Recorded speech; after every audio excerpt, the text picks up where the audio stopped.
Ladies and gentlemen, girls and boys, welcome to Vintage Throne Stadium for season number 21 of Barrie Baycats baseball. Tonight's Inter-County Baseball League game features visiting Guelph Royals and your Barrie Baycats.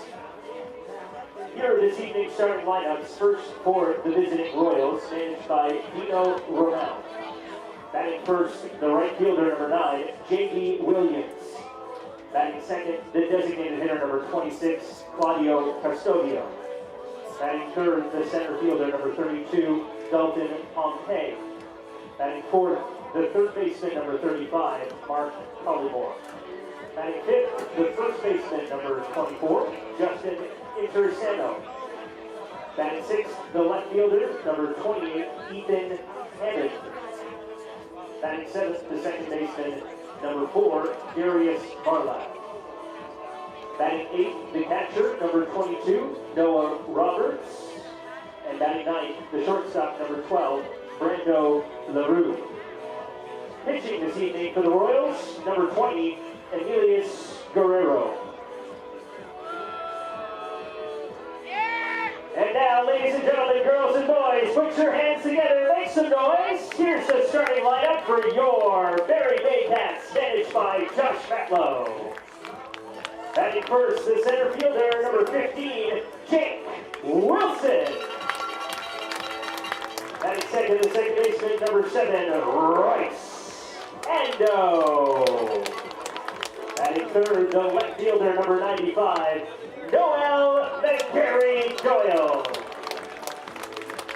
Batting fourth, the designated hitter, number 27, Ryan Rio. Batting fifth, the first baseman, number 26, Adam Odd. Batting sixth, the right fielder, number 8, Frankie Infante. Batting seventh, the shortstop, number 3, Carson Burns. Batting eighth, the catcher, number 44, Tyler Plumpton. And batting ninth, the third baseman, number 17, Brendan Colley. Pitching this evening for your Baycats, number 35, Riley Hoover.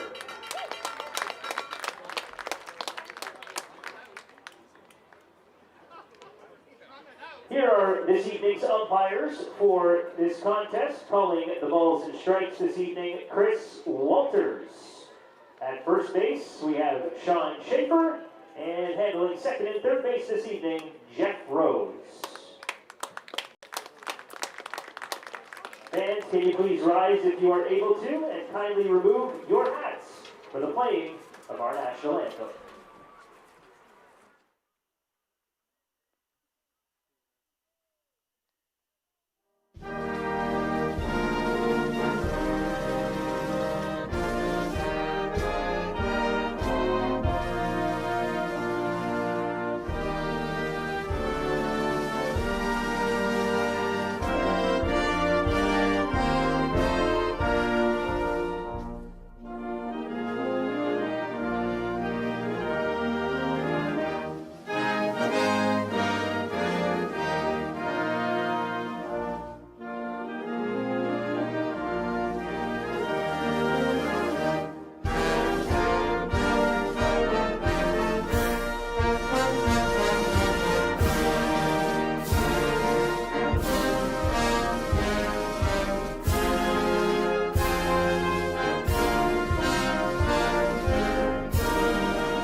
Live from the Barrie Community Sports Complex in Springwater Township, Sunday night baseball. Tonight from Vintage Throne Stadium in Midhurst, the Guelph Royals make their second visit of 2022 to battle the Barrie Baycats. Hello again, everyone, and a very happy good evening to you. With Patrick Melbourne, I'm Ben Davey.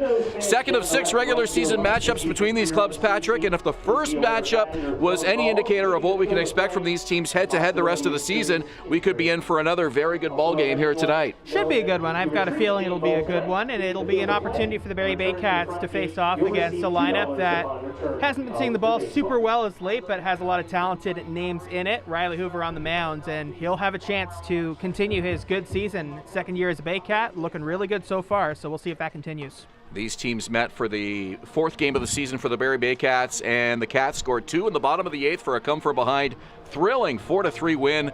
Claudio Custodio pitched 6 2/3 in that game, but it wasn't enough as the Baycats took the lead off reliever Daniel Marquez and held on for the win. Let's look at the starting lineup for Dino Ramel's Guelph Royals tonight. J.D. Williams, the leadoff man in right field. Claudio Custodio getting some offensive opportunities in the lineup for Ramel this season. He's the DH tonight, batting in the number 2 spot. Dalton Pompey, former big leaguer, center fielder, batting third. Malik Collymore is the third baseman, batting cleanup. Justin Intirazano is the first baseman, batting 5th. Ethan Hammond, the left fielder, bats 6th. Former Baycat Darius Barlis bats 7th. Noah Roberts behind the plate in the 8th spot. And Brando LaRue is the shortstop, batting 9th for the Guelph Royals. On the mound, Riley Hoover, 24-year-old from Newmarket, Ontario, stands at 5'9" on the mounds. He's been really, really good this season. 5 innings. He's pitched 5 innings both times out, once against Kitchener, once against Hamilton. He was excellent last time out. If he stays focused, trusts his stuff, he should do well again. Really shown a lot of improvement in his second year as a Baycat. First inning brought to you by Starting Lineup Uniforms and Apparel, the official jersey provider of the Barrie Baycats. Your season starts here. And a first pitch strike to J.D. Williams. We are underway at 7:07 here at Vintage Throne Stadium. 17 degrees. We had a beautiful, clear, sunny sky about 15 minutes ago. It has since clouded over. Feels like some rain is on the way, but we're told the chance of rain is low for the rest of the evening, so that's good news. Swing and a miss, strike 2. And we've got a crosswind tonight from right to left, blowing in just a little bit, but really shouldn't be much of a factor. It's more the directional factor this evening from right to left. And that pitch is away. It's a ball and 2 strikes to Williams. Umpires tonight, Chris Walters at home plate, Sean Schaefer at first, and Jeff Rose behind the bag at third. Left-hander Riley Hoover with the change up, and it's fouled away right side. Count holds at 1-2. Hoover's had the advantage through this entire at-bat. A couple of swinging strikes to start it off, and then a pitch outside. Tried to get him to chase. He didn't, but it was a good waste pitch, and then late on that one. Comes right at him with a fastball, and that hit him. Williams is aboard, 1 on, nobody out here on the top of the first. Let's give you the defense for the Barrie Baycats. Left to right in the outfield will be Noel McGarry-Doyle, Jake Wilson, and Brantfee and Fonte. Good speed all the way around. Jake Wilson's got a really good arm in center field. Heading into the infield, Brendan Colley's at third base. Shortstop's Carson Burns. Second base is Roy Sando. First baseman's Adam Odd. Behind the plate, Tyler Plumpton for Riley Hoover. This is Claudio Custodio's 4th game in the lineup offensively for the Guelph Royals.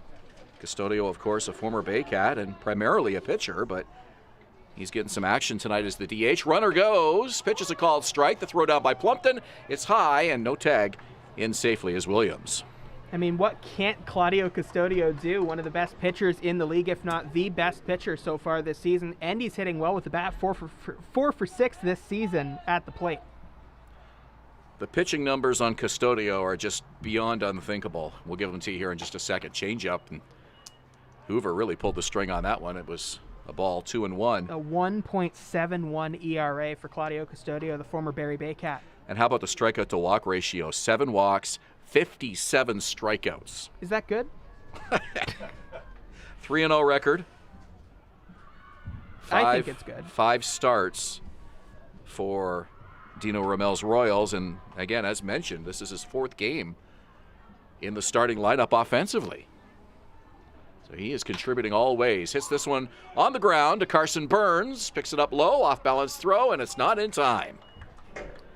Burns had to make a running throw, but Custodio with some good speed got to first safely, and runners at the corners now with nobody out. Kind of reminds me of what the Well and Jackfish were doing a couple of days ago with the speed on the base paths. They were just going really aggressive on the base paths, and even with the good catchers back there, it's proving to be a successful strategy for any team that tries it this year in the IBL.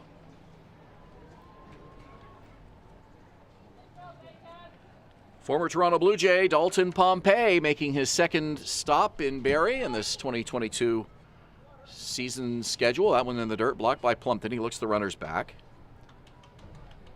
Keep a close eye on Custodio here with second base open, nobody out. Good on base average for Pompey, a 4.14 on base, so he's been a good hitter at the top of this order. Pompey put together a major league career average of .221 in 64 games for the Toronto Blue Jays, 3 homers, 10 RBIs. A Mississauga native, only the 6th player born in Ontario to play for the Toronto Blue Jays. 2 balls, no strikes to him here. Still just 29 years old. Yeah, when he was promoted originally, he was pretty young. Made his debut in 2014, the major league level, and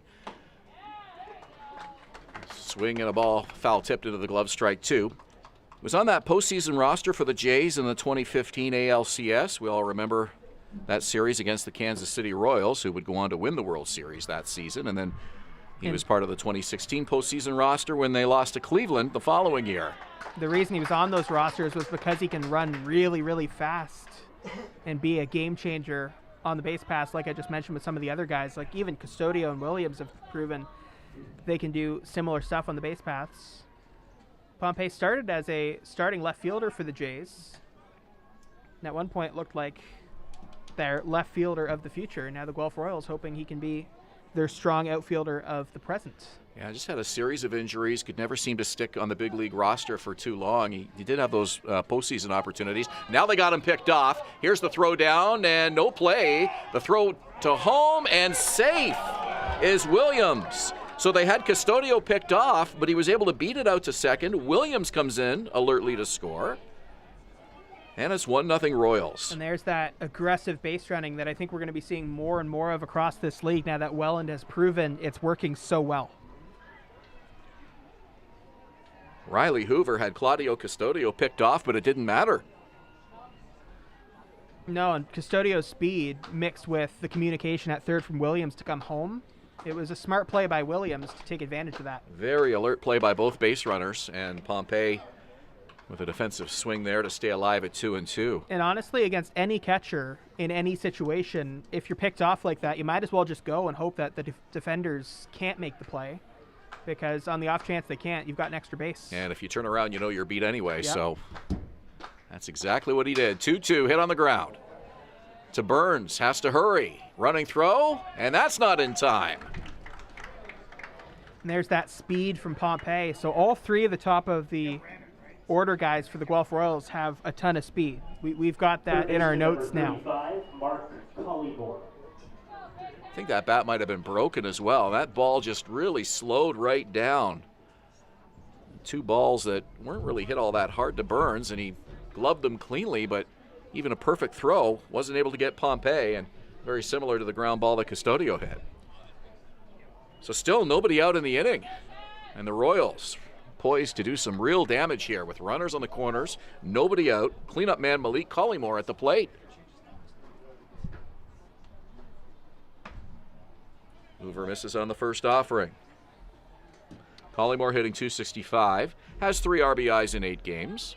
Got a chance to see Riley Hoover pitch in person in that game in Kitchener. Don't let the final line score fool you. He was really, really good in that game.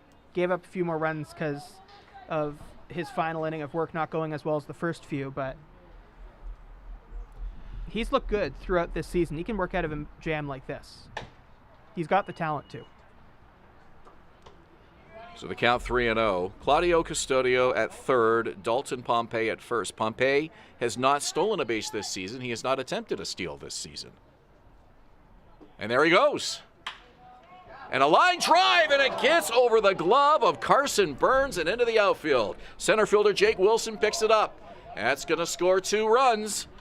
Custodio comes in, and Pompey right behind him, make it a 3-0 Guelph lead. Well, that was well timed by you, because I was thinking the same thing right as you said it. Dalton Pompey was going on the pitch, because why not at this point? It's early on in the game, you can get that advantage, but then Malik Collymore just took a pitch right in the middle of the zone out into the outfield, and it worked out well for the Royals, because they had the runner going, and that gave them an extra base and a second base runner to score. Yeah, no question. If Pompey's not off and running with that pitch, he might not have made it in from third, but the fact that he was in motion on that 3-0 pitch And he was able to get around as well. So it's 3 Guelph base runners scoring here in the top of the first inning. Still nobody out. We got a runner at second. That's Malik Collymore. And Justin Atirizano, the number 5 hitter, comes to the plate. If Burns had caught that ball, he would have doubled Pompey off. And it's one he'll say he should have got. But it was hit really hard off the bat as well. But Burns, one of the best defenders in the league. If you ask him, I think he'll say he should have got that one. No question. So some bad breaks for the Baycats here. Still nobody out. They're down 3-0. Of the next 5 hitters in the order, only one of them is hitting more than 250. So there's an opportunity here to slow things down and reset. The one that is hitting more is Ethan Hammond on deck. Ball's in the dirt, and staying put is Malik Collymore at second. So a hit batter, pair of infield singles, and an RBI double, 2 RBI double by Malik Collymore. I wouldn't be that surprised to see Collymore go for third. Down the line, and it's foul. And the count is 1-1 strike. Tough start for Riley Hoover here as the pitch count is getting ahead of him early here in this ball game. But at the same time, he hasn't really given up a whole lot of hard contact, has he? Most of it's been in the infield, or should have been in the infield. Yeah, the Collymore hit was really the only one that got through. And even that, you could make a case, should have stayed in the infield. Burns just missed it by inches. Had the glove up. Just couldn't see the ball into it. Fielding independent pitching isn't really something kept track of in the IBL, but I would suspect that there'd be a difference between his fielding independent pitching and his ERA in this game. Falls behind in Atirizano, 2 balls, 1 strike. Riley Hoover, 24-year-old native of Newmarket, 2nd season in the IBL. Was on the Baycats roster last year. And a high pop-up. Shallow left field. And it's the third baseman backpedaling, and they can't make the catch. McGarry Doyle came in, Colley went back, and it ends up between them, and that'll keep the inning going here. Still nobody out. Runner at second, runner at first, and now the number 6 hitter, Ethan Hammond, comes to the plate. I think you have to let Noel McGarry Doyle go for that ball because he's coming in at the best angle. He's got a lot of speed in left field. He's probably got the best view of it, but Brendan Colley was calling for it all the way, and McGarry Doyle and Burns trying to let him get at it, and it just took a funny angle at the last second. But I think in the future, Noel McGarry Doyle has to be the one to call for those and get that ball. Well, from this vantage point, it certainly looked like it would have been an easier catch for him, for McGarry Doyle. But hard to tell up here whether he... I think no question it would have been easier. It's just that Brendan Colley, going back, having seen it that long, it's tough to call off that guy at third base. They give Colley an error, so it's E5. And 2 on here with nobody out, and a called strike to Hammond.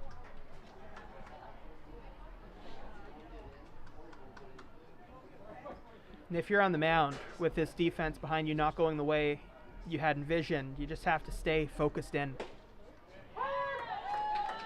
Hoover last worked on May 29th, exactly 2 weeks ago, that 4-2 loss in Hamilton. It was a 5-inning start, no decision for Hoover. He pitched well. Excellent. Only gave up the 1 run in 5 innings. 6 hits. Runner goes on the ground, second base side. Ando, 1 play, it's to first, and in to score is Malik Collymore, who just kept right on going. Yeah, and that was heads up because there was complete focus on that play to first, just getting the routine plays back going. And Malik Collymore knew there was stress defensively because of the earlier plays. He knew the focus wouldn't be on him, and he just went right on through. So Collymore was off with the pitch, and again, perfect timing, very similar to the Dalton Pompey situation at first. Because he was in motion, he was able to take the extra base and come all the way home. And that ball was hit very slowly to Ando. And Collymore saw that he'd have plenty of time to get in, and he did. It is a 4-0 Guelph lead. Darius Barless, one of the players from Guelph last year. Since Guelph didn't play last year, a bunch of the players went to different teams, and Barless actually came to Barrie for the season. Played for the Baycats.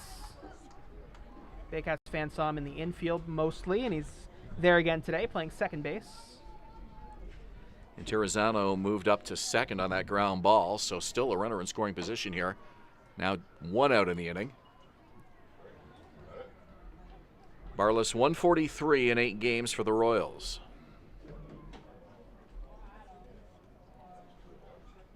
Hoover's pitch. Got that one over for a strike. It's 2-2. And this matchup should benefit Riley Hoover on the mound as a lefty-lefty matchup to a guy who has not seen the ball that well this season.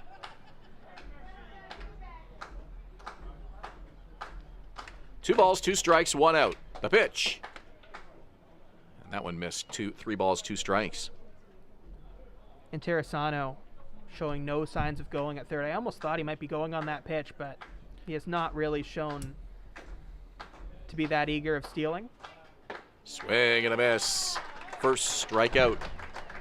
Look, Hoover thought there were 2 outs in the inning. He started walking back to the dugout. He'll go back to the mound. First strikeout of the inning. 2 outs. And here's Noah Roberts. Noah Roberts.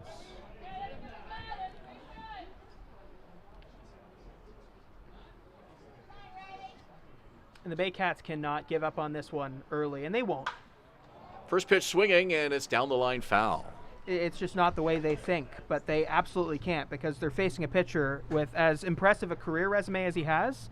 He has a 7.20 ERA this season, so they're not out of this by a long shot yet. It's a long top of the first for Riley Hoover and the Baycats. A 15-minute top of the first inning so far. That one's low and in, ball 1.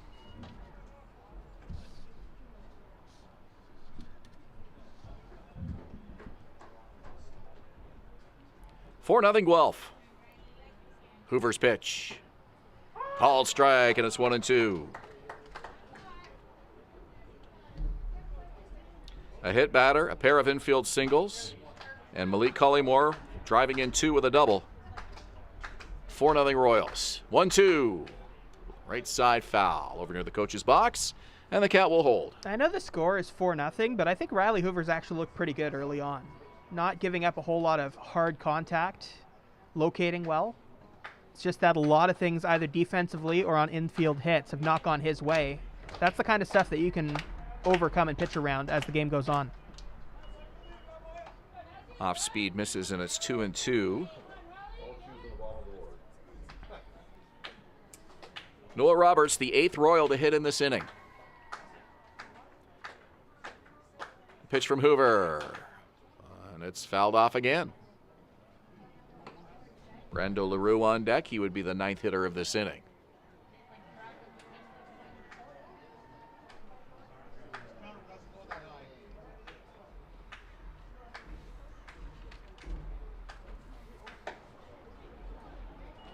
And the count is full. 3 balls and 2 strikes.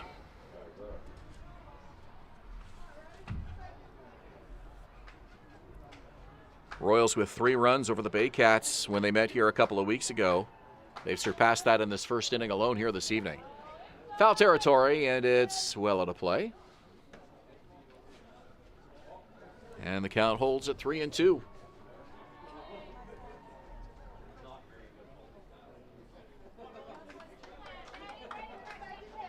Fans getting behind Riley Hoover here. Payoff pitch. Ball 4. First walk of the inning. And the Royals will bat around. LaRue comes to the plate with 2 out. And Tyler Plumpton out for a visit. Yeah, Josh Matlow coming out too. Looks like a new pitcher coming in. Well, he's going to hand the ball to Josh Matlow, and that's it for him. So Yeah, Riley Hoover will leave this game after just 2/3 of an inning.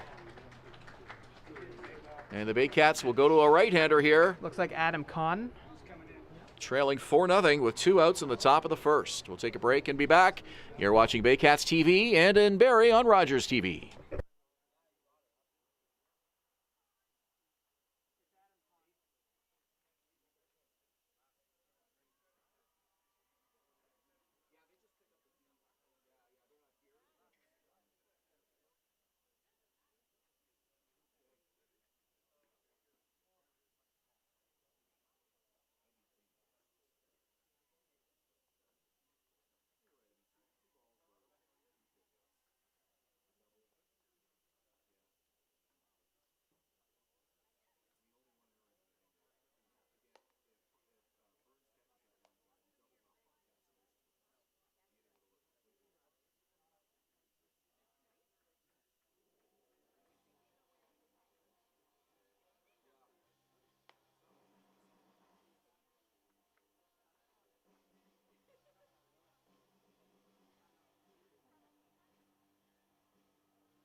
51, Adam Kahn.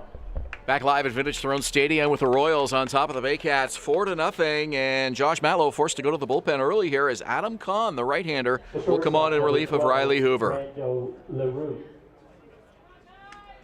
For Hahn, his 4th appearance of the season, 3rd in relief, an 0-1 record and a 5.62 ERA. Yeah, he's pitched pretty well in his few outings. Into Rosano at second, Roberts at first, and a called strike to start Brando LaRue, the 9th hitter, to come to the plate here for the Royals. Right-hander from Innisville, Ontario. Started in a couple of games. More kind of opener type appearances where he only pitched a few innings, but Baycats going back to him here. 0-1 from Kahn, and it's a fastball in for a strike, 0-2. I don't think Riley Hoover should feel bad about that outing, because the defense behind him did not necessarily play to their best in that inning. I think it's fair to say, and I think they'd say that. And most of the balls hit off him were not hard hit. So I don't want his confidence going down after an outing that was, it looked worse on paper than it actually was, in my opinion. Swing and a miss, strike 3. LaRue goes down. The Royals bat around in the first, and a 22-minute top of the first gives them a 4-0 lead after a half an inning. Baycats coming to bat. You're watching Baycats TV and in Barrie on Rogers TV. For the Royals in the first, 4 runs on 3 hits, 1 error, and 2 left on base. Danielle May Real Estate, supporting the Barrie Baycats and ready to help with all of your real estate questions. What is your home worth? Should you sell now or wait? Danielle is dedicated to your success. The next time you think real estate, think Danielle May. Your Canadian source for first aid kits, AEDs, safety products, and more. Shop online today at firstaidcanada.com. Life is precious. Be prepared.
At Vintage Throne Stadium in Springwater, it's a 4-0 Royals lead with Patrick Melbourne. I'm Ben Baby. We go to the bottom of the first inning as the Baycats will try to chip away at this early lead by the Royals. Jake Wilson, the leadoff man, in to start things off. Roy Sando at second, batting second. Noel McGarry-Doyle in left field, batting third. Cleanup man Ryan Rio, the DH. Adam Odd bats fifth at first. Brantfy Infante sixth at right field. And the bottom third of the order, Carson Burns, Tyler Plumpton, and Brendan Colley. Emilis Guerrero on the mound, 36 years old, from La Romana in the Dominican Republic. Pitched with the Baycats for several seasons, won 4 championships with them. Darius Barless to first in time for the out. Let's look at the defense. 6-0 on the mound. I'm going to finish the Guerrero just sure, for a moment, go and then for we'll it. get to the defense. Stands at 6-0 on the mound as a righty. He has a 2.92 ERA in the IBL over his career.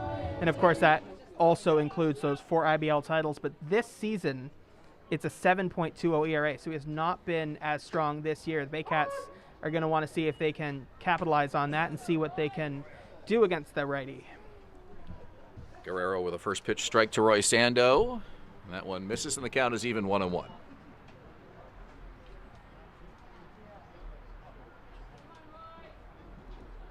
Emilis Guerrero throws that one outside, 2 balls and a strike.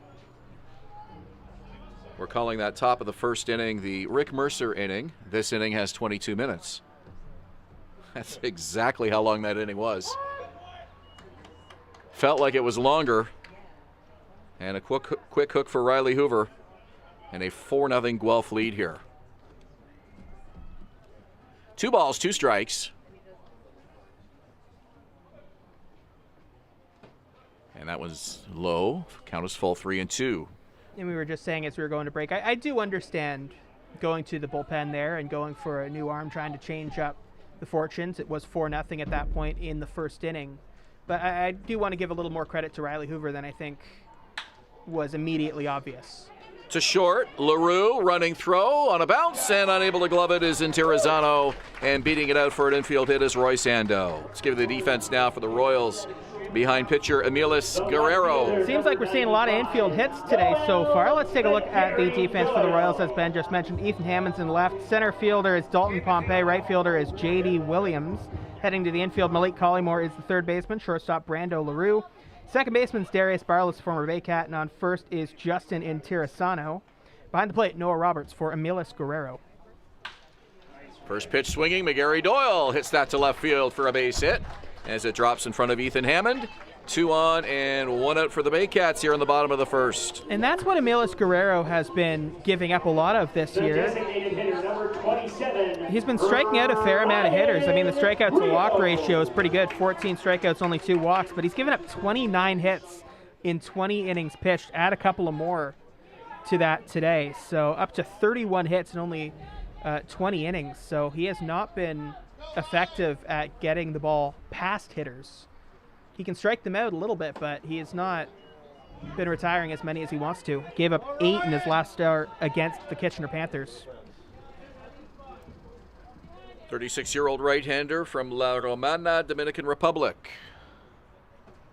Throws that low and in, and it's 1-1 to Ryan Rio, the DH. He's hitting .237 this season. Heating up lately.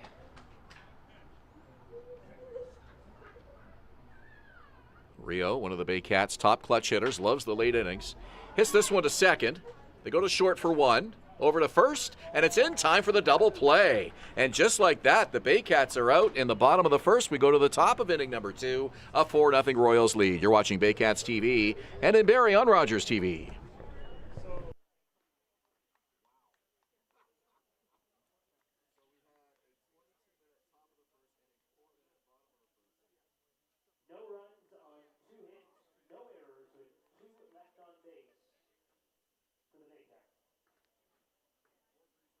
Correction, 1 left on base for the Baycats.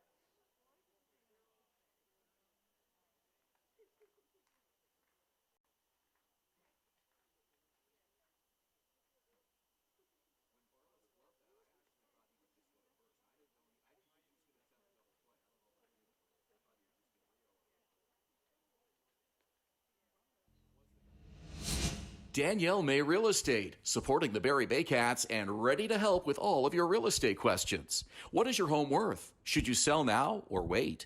Danielle is dedicated to your success. The next time you think real estate, think Danielle May.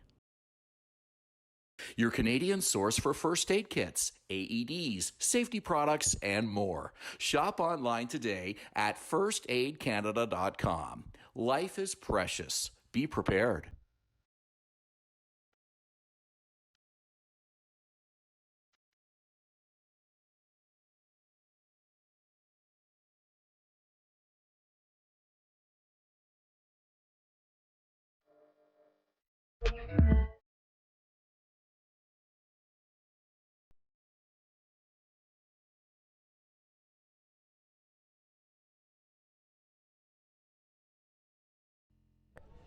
Top of the second inning at Vintage Throne Stadium with Patrick Melbourne. I'm Ben Davey. It is a 4-0 Guelph lead, and right-hander Adam Kahn will get a fresh look at the top of the Guelph lineup as we're back to the leadoff man, J.D. Williams, to start it off here in the second inning.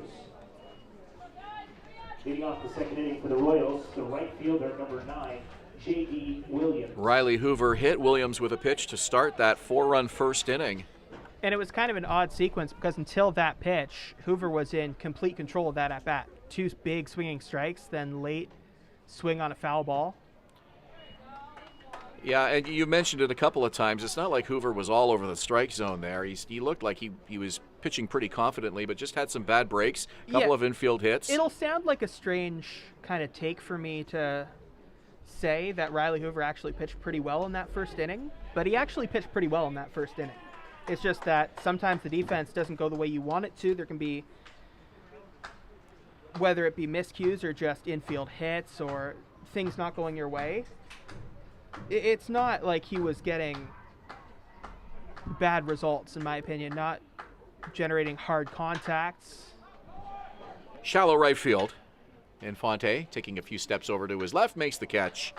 1 out in the second. Our second inning is brought to you by BarrieToday.com. Local news, weather, Baycats scores, and more. BarrieToday.com, your community, your news. I think my only real point there is that when it comes for Riley Hoover's next start, I don't think Hoover nor the team should feel any differently about it after today as they did before today. Because sometimes things just don't go your way. You move on, you go to your next appearance, and you hope it's better. Designated hitter number 26, Claudio Custodio. To me, it was the line drive that Collymore hit that got by Burns, and it wasn't an error on the play, but he just wasn't able to come up with the catch, and Pompey was off with the pitch. It would have been a tough error, by the way. And if he caught that ball, Pompey would have been doubled off, and you got 2 outs in the inning, and it looks completely different. So once that ball got through, it just sort of seemed to all unravel from that point on. You had an error after that. And next thing you know, it's a 4-0 deficit. And I think the thinking in taking him out is, you don't want the pitch count to rise too much on an early outing. You don't want the confidence to get lower if things continue to not go your way. So you just let him reset and go out the next time and hope it's better.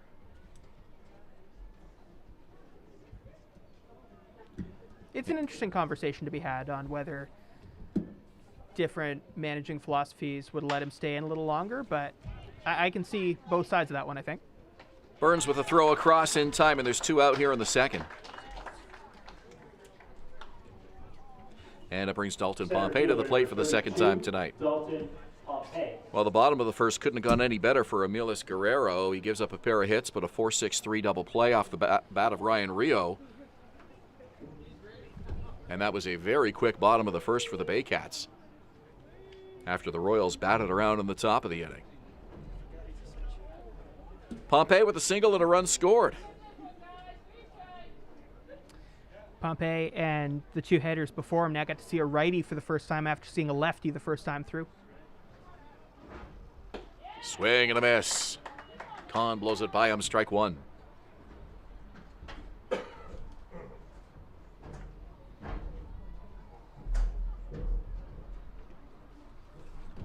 Four runs, 3 hits for the Royals, no runs, 2 hits for the Baycats. We're in the top of the second.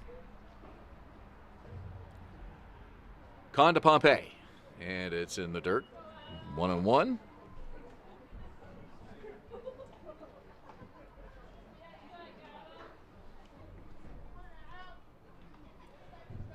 Kahn, a 20-year-old from Aurora, his first IBL season.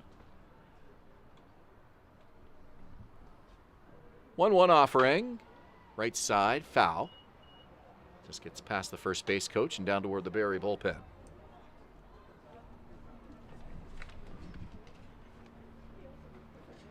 Good crowd here tonight at Vintage Throne Stadium on the second of 4 Sunday night games on the schedule this year. Guelph is back here for a Sunday night matchup on July 17th. And then the Brantford Red Sox are here on August 21st.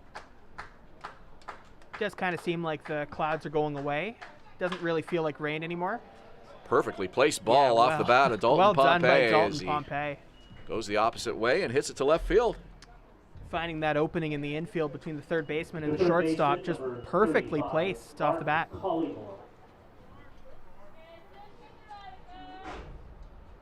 Collymore drove in 2 runs with his double in the first inning that really broke this one open early, made it a 3-0 Royal lead at that point. And he'll make his second plate appearance of the night and his first against Adam Kahn.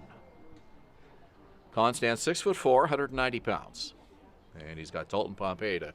Yeah, you wonder if Pompey is going to go on one of these pitches again. I was actually very surprised when I looked and saw that Pompey did not have any stolen base attempts in 6 games. He does now. His first ended up translating into a run. Yeah, I might think about stealing if I were him. 1-0 in the infield. Looks like Carson Burns has it all the way, and he takes it for the 3rd out of the inning. So the Royals are retired. We go to the bottom of the 2nd inning. It's still 4-0 Guelph. You're watching Baycats TV and in Barrie on Rogers TV.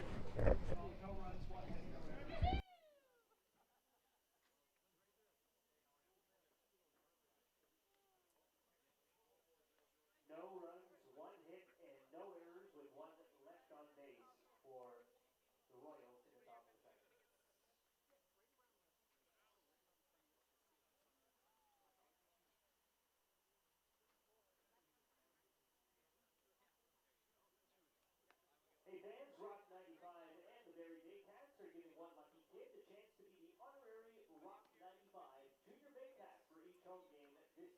Kids ages 7 to 11 years old will have the chance to enter to win this exciting and unique experience.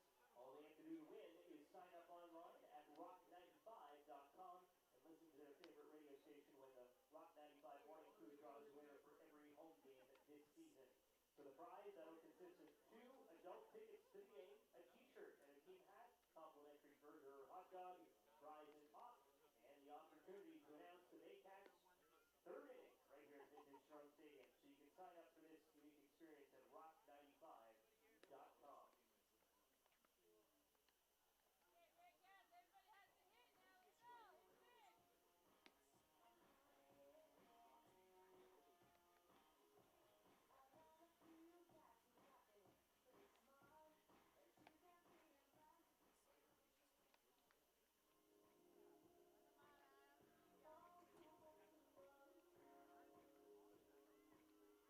The second for the Baycats, the first baseman, number 26, Adam Odd. Fans, all Saturday afternoon home games that start at 4 p.m. this season are Junior Baycats Days with the support and partnership of Rock 95, Cool FM, Barrie 360, Moonwalk Entertainment, and Dream Parties. Family fun will be taken to a whole new level. Done Get out some here. Cool stuff with yeah. Junior Baycats Days this year so far. Get the Junior Baycat PA announcers. They're always fun to listen to. That's 3rd inning.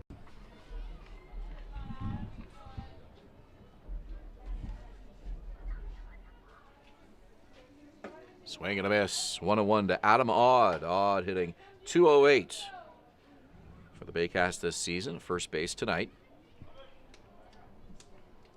Baycats have a 4 o'clock game against the defending champion London Majors. That might be a good one to check out if you want to bring the kids out for a Saturday afternoon. That's on June 25th. To second, Barless. To Interessano, and there's one away. Just studying Emilis Guerrero's delivery a little bit out there on the mound. It's a little bit The right fielder, number 8, away from the traditional windups you see. It's an unconventional arm angle, that's for sure. Yeah, he kind of the arm flings it in. You're right. The ball kind of just appears there. It's not a low 3/4 release as much of it's just kind of, I don't know. It's a really tough one to describe. Clearly it works for him. Be interesting to talk to the Baycat hitters and find out if it's tough to pick the ball up out of his hand because you don't really see it until. Yeah, it's almost like a sidearm in that way. A lot different than the traditional over-the-top release. Or even 3/4 or low 3/4. Brand Fianfani has a .235 average coming into tonight. He's right field this evening. One of the more versatile Baycat players defensively. Can See play him at outfielder, second, infield. short, third, left, right. Bet you can play first, too. Probably. Haven't seen it, but I'm sure it's happened. Longtime member of the Barrie Baycats.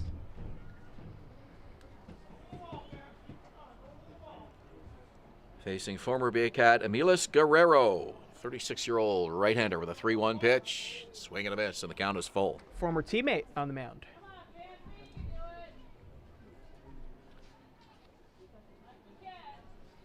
There aren't a ton of players from that 2019 team on this current Baycats team, but there are a few. Carson Burns, another one coming up now after that Brantford Fonte walk. Yeah, there was a very significant turnover after the 2019 championship. Of course, the 2020 campaign was canceled due to the COVID-19 pandemic, and 2021 version of the Baycats looked a lot different from the 2019 Kind of a new championship team. era type thing. New era, new manager, and Josh Matlow taking over, and this team really rebuilding with some new names and faces. And this one's hit to left field. It gets past the shortstop, Brando LaRue, and into left field. Third hit of the night for the Baycats, and it puts 2 on with 1 out. Number 44, Tyler Plumpton. Despite all the changes, the Baycats still managing a very respectable 14-16 record through 30 games and an abbreviated schedule, and a first-round playoff win over the Welland Jackfish before being eliminated by Toronto in round 2. So a good first step forward for this and this new is generation. Year 2, a lot more kind of familiarity with everybody, with the roster. Tyler Plumpton really having the best year in the IBL that he's had. The Royals, of course, back on the field after 2 missed seasons. They missed the pandemic year in 2020, as did everyone, and then sat out the 2021 season with some uncertainty involving their roster. Runners go. It's a double steal. Here's the throw down, the slide, and out at second is Burns. And Fonte gets to third, though, on the double steal. Good throw, well timed by Noah Roberts behind the plate. Carson Burns just a step behind where he needed to be. I like the idea to steal, though. The aggressiveness has mostly worked for these IBL teams this year, like mentioned before. So they get Infante to third, but it's costly as Burns is the second out of the inning. And a 1-1 count to Tyler Plumpton here. Plumpton currently hitting .346. Known before the year as more of a defensive guy, but has done it on both sides of the plate, defensively and offensively this season. Had a game-winning RBI earlier this season, driving in James Anderson on a walk-off win here at Vintage Throne Stadium. Opening night, I believe. Player of the game. He's off to a fantastic start here in 22. That one's down, and it's 3 balls and a strike. Should look back, see who the player of the games have been so far on the Baycats wins.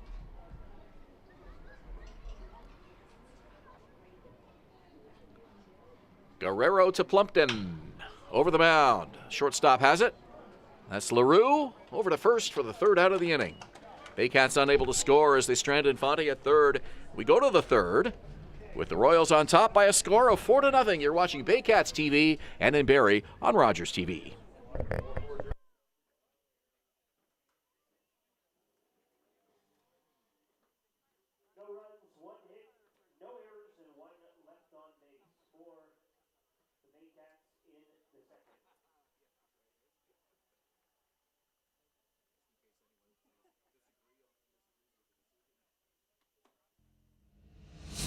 Danielle May Real Estate, supporting the Barrie Baycats and ready to help with all of your real estate questions. What is your home worth? Should you sell now or wait? Danielle is dedicated to your success. The next time you think real estate, think Danielle May. Your Canadian source for first aid kits, AEDs, safety products, and more. Shop online today at firstaidcanada.com. Life is precious. Be prepared.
It's the third inning, and I'm Ben Davey along with Patrick Melbourne. First Aid Canada is bringing us our third inning here. First Aid Canada, your Canadian source for first aid kits, AEDs, safety products, and more. Shop online today at firstaidcanada.com. So I was looking at the player of the game stats so far this year, Ben. First pitch swinging, ground ball, hard hit to second. Roy Sando over to Adam on for the first out of the inning. Tyler Plumpton had that one on opening night, and then we had James Anderson, Riley Hoover, Evan Souls, Ryan Rio had one, and Jake Wilson had one. So those are the player of the game so far. Any disagreements with any of the choices so far this year? I think they've all been fairly accurate. I think that's about right. Spot on. Ethan Hammond comes to the plate for the second time tonight. First at bat against reliever Adam Kahn. Fouls that one back to the screen for a strike.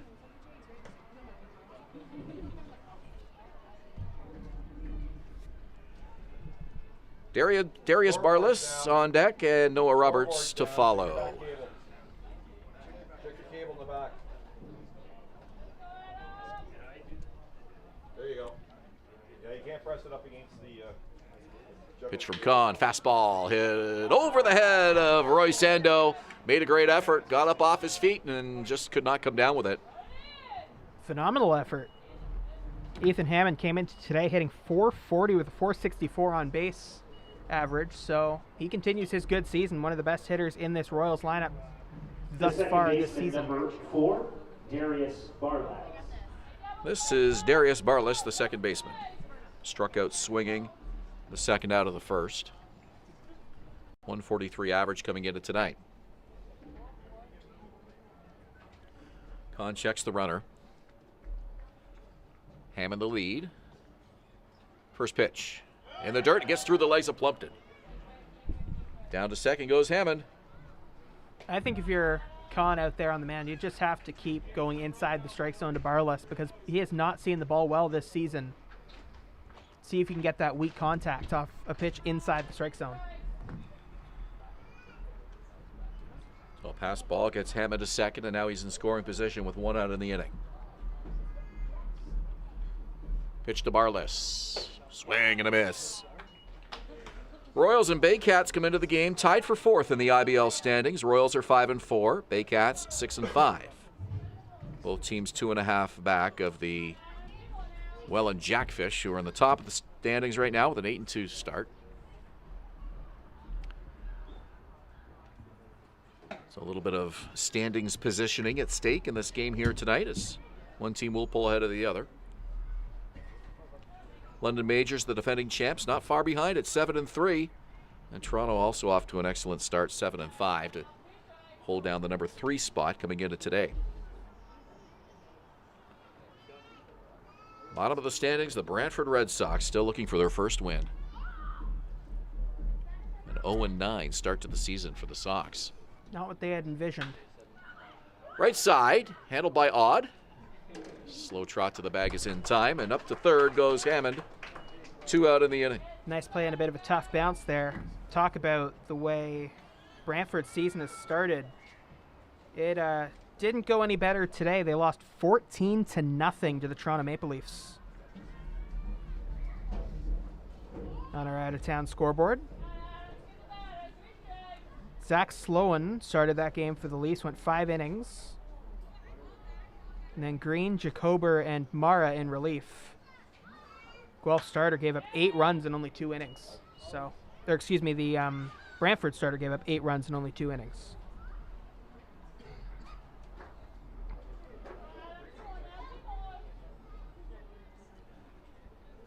That game at Dominico Field at Christie Pitts. Catcher Noah Roberts with an 0-1 count. Fouls that one back to the screen, and it snowballs 2 strikes. Guelph Royals with a +9 on the run differential. Baycats -15. And that's a reflection of the close wins that the Baycats have had. Yeah, the Bats took a little while to heat up as they started the year, but they've done better recently.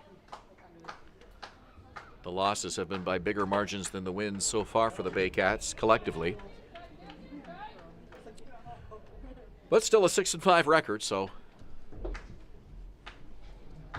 not a bad start early on here for Barrie or Guelph. 1 ball, 2 strikes to Roberts. Drew a walk in the first.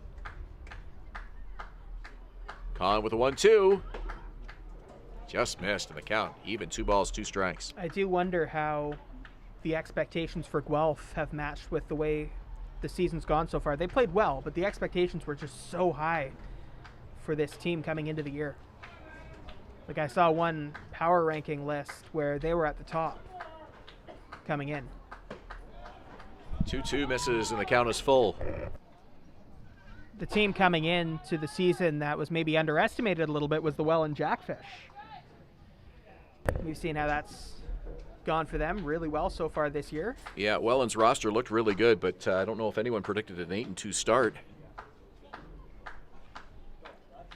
Here's the pitch. And ball 4. So second walk of the game for Roberts, and Kahn loses him after getting ahead 1-2. Runners at the corners now for the number 9 hitter, Brando LaRue. The shortstop, number 12, Brando LaRue. LaRue is an interesting example of why on-base percentage and batting average can be different at times. 3 walks means the on-base percentage is 382 compared to an average of 250.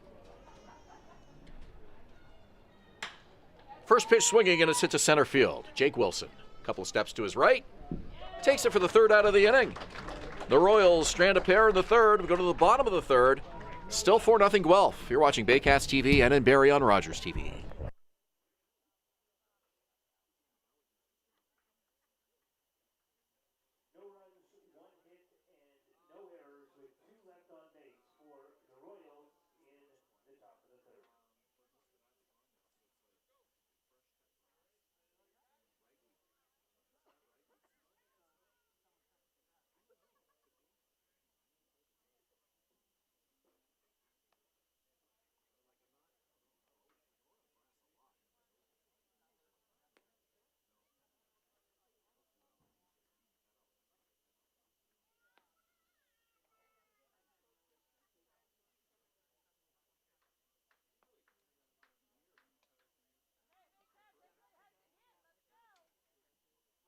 Hey, Baycats fans, I'd like to introduce you to our Rock 95 Junior Baycat for tonight, who will be introducing the home half of the 3rd inning here at Vintage Throne Stadium. This evening we have Leo Pierce joining us. He's 8 years young, and he goes to Willow Landing in Barrie. And Tabitha is his parent, and when asked why he would like to be a Rock 95 Junior Baycat, he went on to say, I want to be a Junior Baycat because it sounds fun. I want to speak into the speaker, sing at a game. I also want to meet the players and catch a foul ball. I also really want a hat and a shirt because they look cool. Well, let's fulfill some of Leo's dreams here tonight at the ballpark. Make a round of applause for Leo.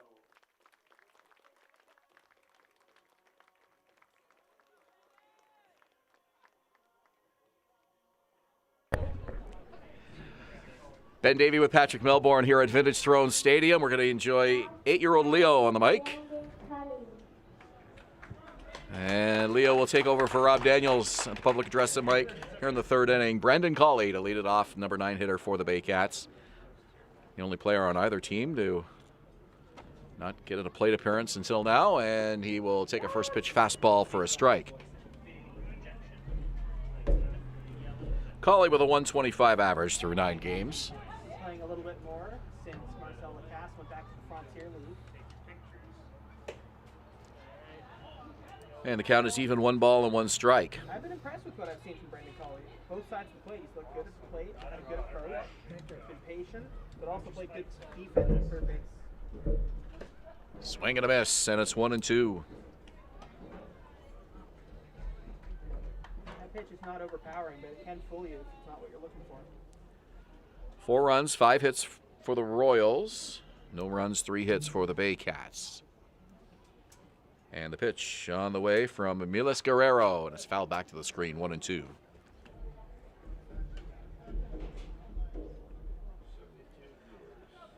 If you're just joining us, a 4-run Guelph first inning. They batted around, sent 9 men to the plate.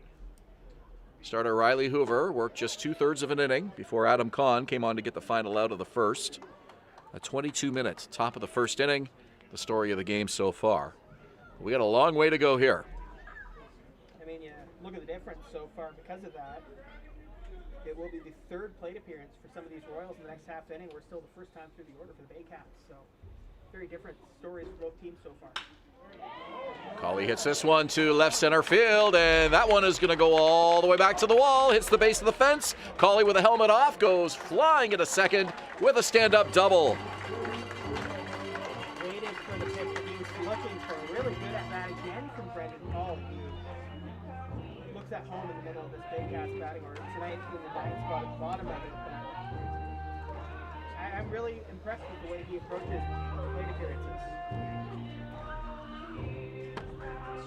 Leo will announce the next Baycat for us here. As Barrie goes back to the top of the order. Now batting Jake Wilson. Jake Wilson, the center fielder. Right up the middle. Shortstop has one play. It's over to first. Had to hurry. Ball in the dirt, and they got him. Good speed, putting pressure on. Wilson making LaRue really rush that throw, but they got it. It was in the dirt, but picked nicely by Justin and Terrazano. Wilson, again, swinging at the first pitch. Saw that a lot last year for the Baycats. Seeing it again this year where Jake Wilson really aggressive early on in the at-bat. Ando first pitch swinging, and he whiffs through that one, strike one.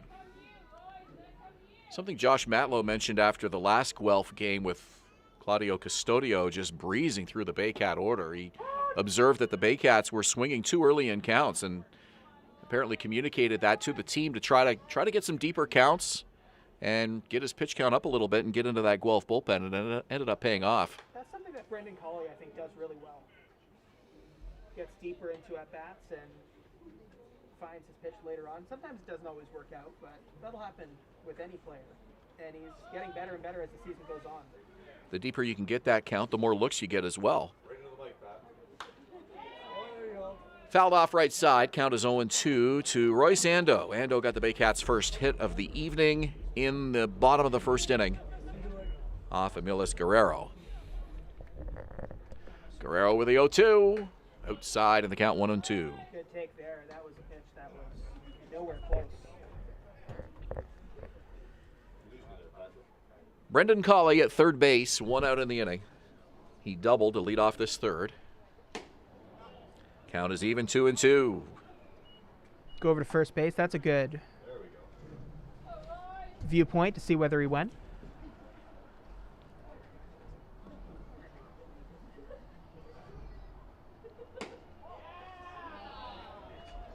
Count is full. 3 balls and 2 strikes to Royce Ando.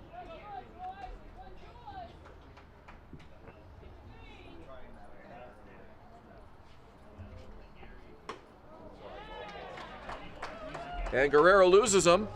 We talked about the good at-bat from Brendan Colley. Good at-bat again from Royce Ando. So you get the pitch count up and have a couple of nice at-bats. Second walk offered up by Guerrero tonight. And Noel McGarry Doyle with runners at the corners and still just 1 out in the inning.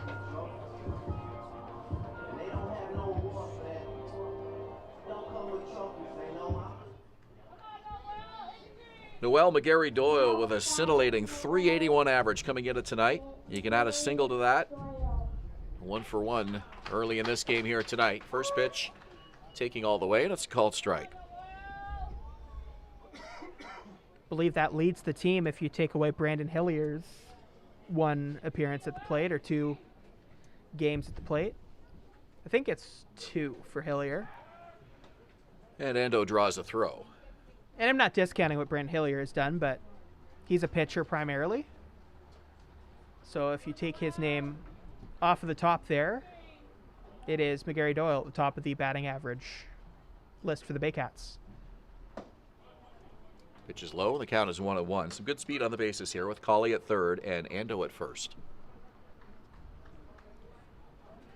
Hamilton Cardinals will make their second visit of the season here on Thursday night. That's Barrie's next game, and then 3 straight road games for the Baycats after that. I believe that'll be the 4th time this season the Baycats will play the Cardinals. They played them a couple of times on the road already. That one went off the inside of the right foot of Noah Roberts, and he'll walk that one off. So what is it? Is it 6 times? 6 games Each against team will 7 face opponents. each- yeah. It's a 42-game season, so an even schedule, balanced schedule is everybody plays everybody 6 times. So that'll already be the 4th time the Baycats and the Cardinals have faced off against each other. Should say. And they played Toronto 3 times already as well. That one low and in, and the count is 2-2. That's right. So Barrie travels to Brantford on Friday night, London on Father's Day for a 1 o'clock game against the London Majors, the defending champs, and then they're in Guelph for their first visit of the year to Guelph's David E. Hastings Stadium on Tuesday night. Over the pitcher, and stepping on second is the shortstop LaRue. Over to first, and it's in time for the out. Second double play of the night for the Royals defensively, and it gets them off the field in the bottom of the 3rd. We go to the top of the 4th inning. It is 4-0 Royals. You're watching Baycats TV and in Barrie on Rogers TV.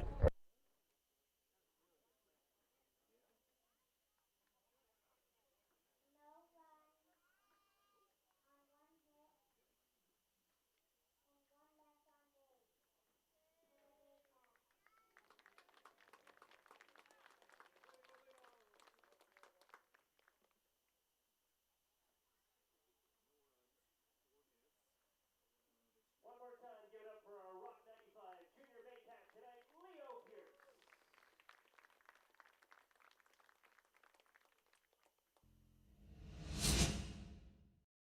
BarrieToday.com. Local news, weather, Baycat scores, and more. BarrieToday.com. Your community, your news. The Canadian Brewhouse is a one-of-a-kind Canadian-themed sports bar. Stop by and enjoy live sports action and an extensive menu with amazing food and drink specials. Just off the 400 at Park Place in Barrie. Join the Canadian Brewhouse after the game. I'm Christina De Palma, and whether you're looking for help with small claims court, a problem with your tenant, a traffic ticket, a notary, or looking for mediation, De Palma & Associate Legal Services can help. Know the rules, know your rights, solid advice.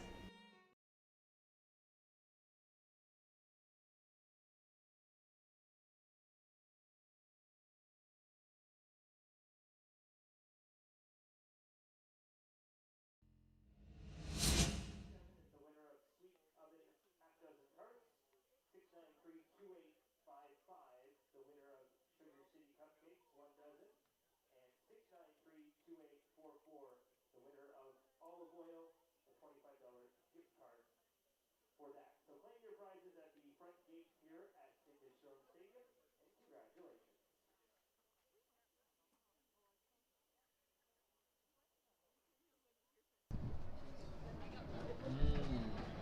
Getting off the board for the Royals.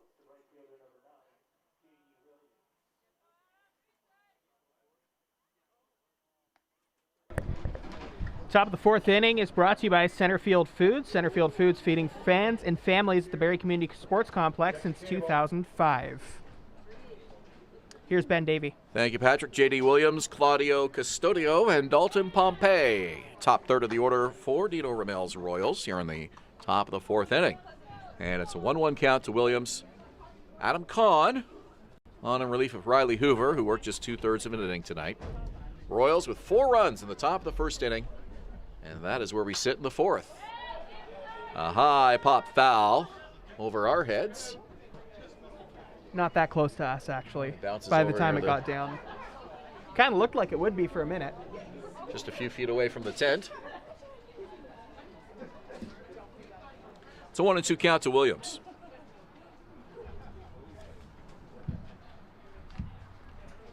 Still remember that time it came up to you and you almost made a catch?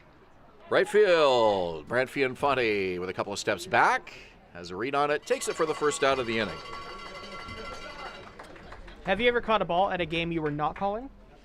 Not a clean catch. I was sitting above the Blue Jays dugout at Rogers Center one time, and it bounced off the dugout roof and then came up and then right in front of me, and I just reached out and grabbed it. So I've never made a clean catch on a foul ball or a home run at a ball game. How about you? No. No, I usually sit in places where you can't really get them. Like I'm sitting too high, or I'm sitting in a place where the ball just usually doesn't go. They've all been bouncers or toss-ups for me. And that ball that I caught a couple of nights ago actually hit off the benches and then came right here beside me, and I literally picked it up right off the bench.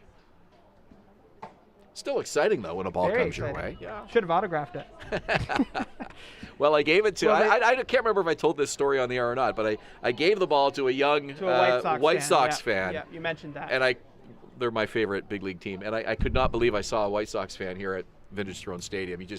We're few and far between around here. Well, I'm glad you didn't autograph it, actually, because they usually ask for those back. He wouldn't they have give wanted you my something autograph. in exchange for taking it back. He was very happy to get the ball.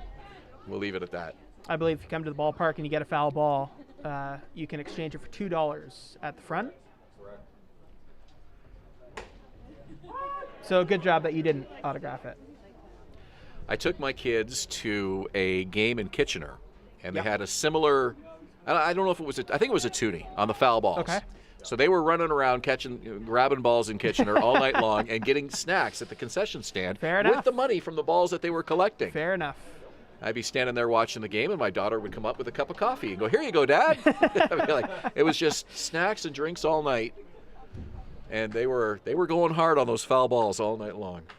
Do you have a favorite from their snack bar in the Kitchener Park? The popcorn was pretty good. Okay. But it was the coffee that I just said, just if you could bring something for me, bring a coffee. Right center, and it'll be Infante again, 2 out in the inning. That was actually the championship clinching game. We were down there for the final game of the IBL Finals that year. Oh, right. What year was that? 2019. Right. Final game before the pandemic. I was actually looking at Brian Backlund's photos from that game earlier today. Well, it was a special night, not only because it was the 6th straight championship for the Baycats, an exciting evening at that, but in hindsight, it would be the last time we would see the Baycats play in over a year, of course. 2 full years. It was 2021 before we finally get to enjoy some baseball again. A lot of those players retired after that season. They did. Manager Angus Roy retired after that season, so it was kind of like a goodbye in some ways to a bunch of those players. In many ways, we didn't even realize at the time how special, extra special that night would be. Here's a special player at the plate right now, Dalton Pompey, former big leaguer, 2nd game here in Barrie with the Royals. Oh, wow. Hits that one sharply foul. Very foul, but hit very hard. What do you think the exit velo was off the bat there? I know you're big on those numbers. Probably one of the best we've seen all year. I think the best. Yeah.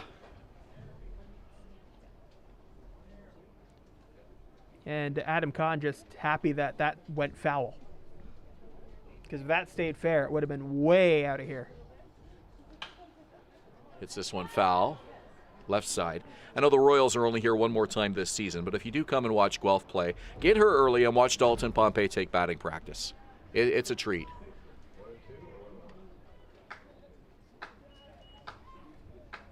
One ball, 2 strikes to Pompey here. Nope. I wonder when we will get stats like exit velo into the IBL. That'd be nice.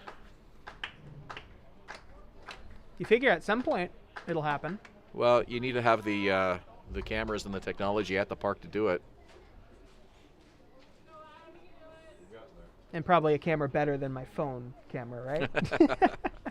Yeah. But you see a whole lot of different gyms and what about the pitch con that the stadiums? catchers are using now in the big leagues? That's another one, will right? that find its way to the IBL at some point? You see different StatCast and TrackMan metrics trying to get different angles and viewpoints about pitchers and hitters. I'm not aware of a lot of sign stealing that goes on in the IBL, but I'm sure it's happening. I'm sure players are always trying to pick up any sort of advantage they can get when they're out there. And well, it seems like PitchCom is something that could come to these leagues a little bit quicker because it's just it's kind of a low tech thing, right? Pompey staying alive, fouling off that 2-2. You just basically put a little speaker in the pitcher's hat and match it to the buttons that the catcher's putting down. So the pitcher has an earpiece? Is that how it works? It's in the hat. Okay. So it's like... But he can hear it? Right. Okay. So it's loud enough to hear from the hat, but it's quiet enough to hear that nobody else could. Which, of course, in major league parks with all the fans is an easy enough balance to make. But I guess here, when it gets a little bit quieter, might be tougher. Batter might be able to hear the signs from a pitch comm. That would make it tougher. 2-2 from Kahn. And another foul ball. Pompey really keeping this at bat alive here. So we got all this pitch comm technology now with speakers and microphones and stuff like that. And Jose Altuve, fans accused him of having a buzzer inside his jersey there telling him what was coming.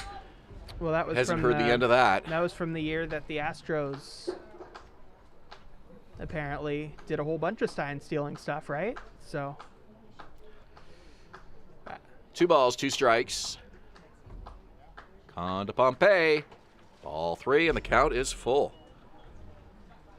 Been a very long at bat here between Adam Kahn and Dalton Pompey.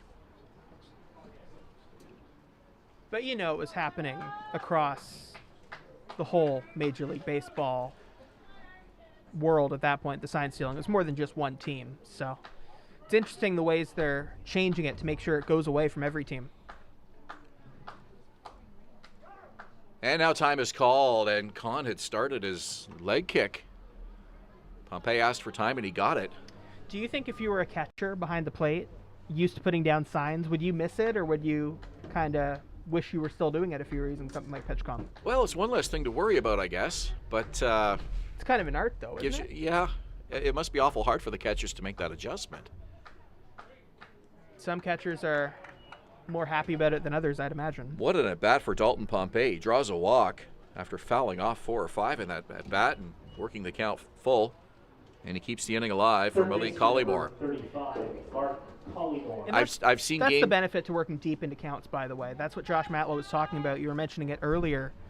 When you work deeper into counts, keep battling, you bring the pitch count up, and you get to see every pitch that the pitcher has.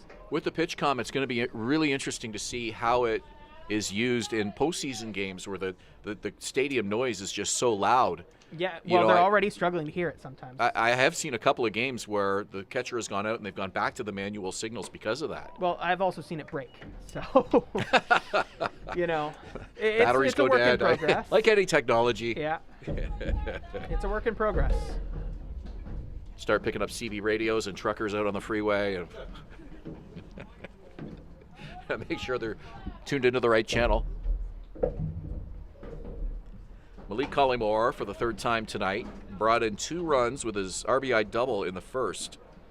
Seems like the way Pompey is managing ahead of Malik Collymore in the batting order, he doesn't want to risk running into an out with such a powerful hitter at the plate. Did not seem especially interested in stealing that last pitch. I'm taking a look again here. See, it's not a big lead. 2 out in the inning. That one blocked nicely by Plumpton. It was in the dirt in front of him. And the count is now 3-0. That was an off speed that just did not curve the way he wanted it to. Got out of the zone a lot quicker.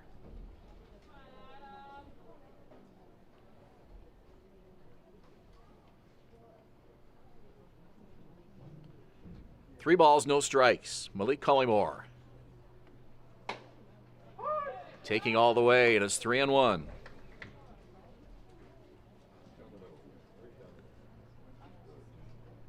Royals have not gone 3 up, 3 down so far tonight.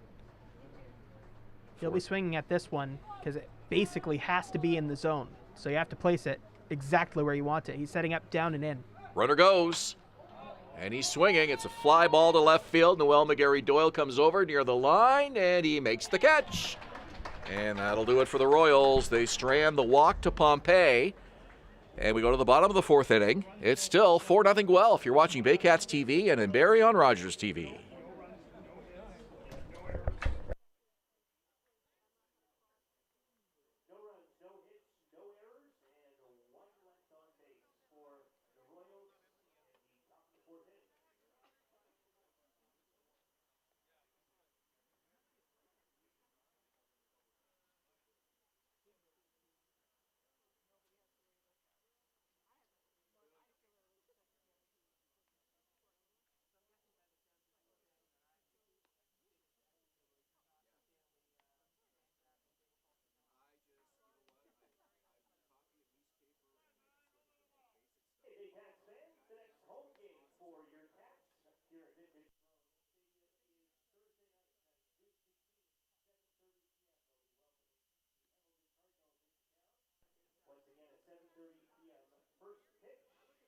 your tickets, head to barriebaycats.com.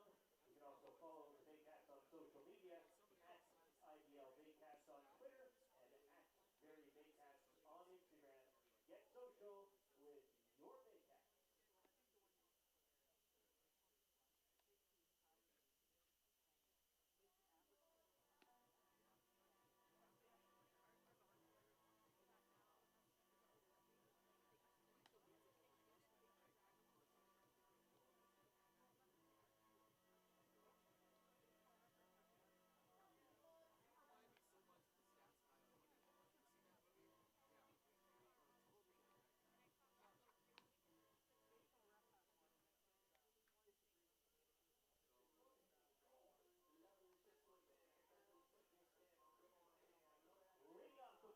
For the Baycats. Sunday night baseball at Vintage Throne Stadium in Midhurst. It's Ryan Rio, Adamon, and Brantfee Infante. Part of the order due up for Josh Matlow's Barrie Baycats, and they got some work to do, trailing 4-0 here in the bottom of the fourth. Rio hit into a 4-6-3 double play to end the bottom of the first for Barrie. Baycats have been getting runners on, just not getting them in so far.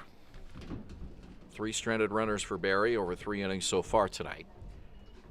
Royals have stranded 5, so in that regard, Baycats in some respects fortunate it's only 4-0. Certainly could be worse.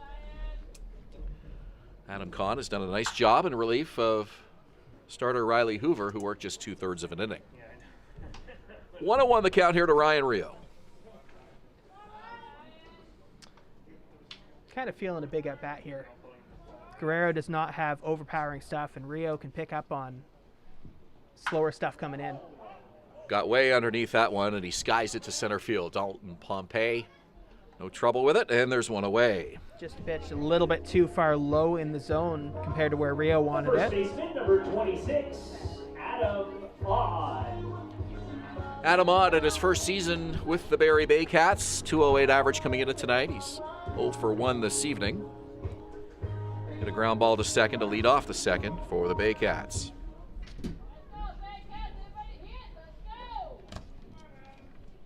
Well, the tough part about Guerrero is that he's going to challenge you to swing, and this is a team that swings really early and at bats sometimes. You mentioned that Josh Matlow isn't always a fan of that, but if you don't swing at Guerrero, he's not going to walk you. He just keeps going inside the strike zone, and he does strike you out. 14 strikeouts, 2 walks coming into today. He gave up 29 hits and only 29 innings pitched, so he challenges you over and over again, and you just have to find what's coming and adjust to it.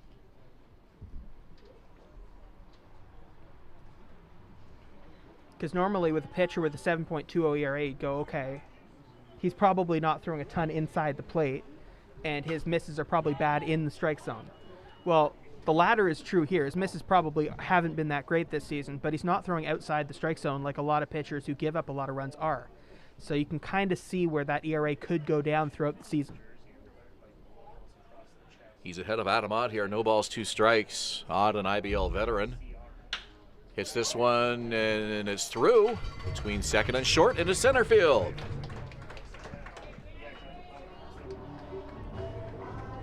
Fifth hit of the night for the Baycats, and there's one on with 1 out for Brantfee Infante. Well spotted. I think that points to a slight advantage of left-handed hitters against Guerrero, seeing where that ball's coming in from that unique release point.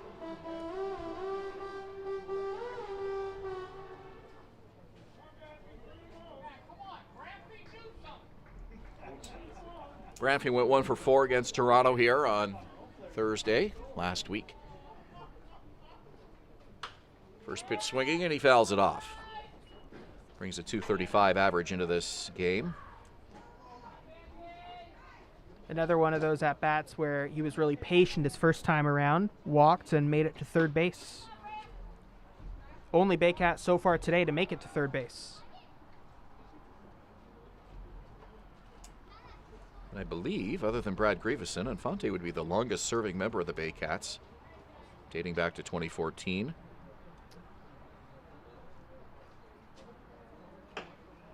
Pitch is outside, snared by Noah Roberts. Looking down at the list here.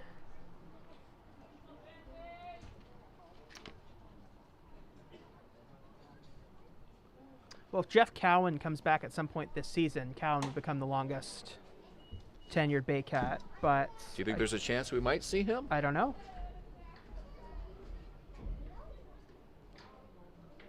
1 ball, 2 strikes to Infante.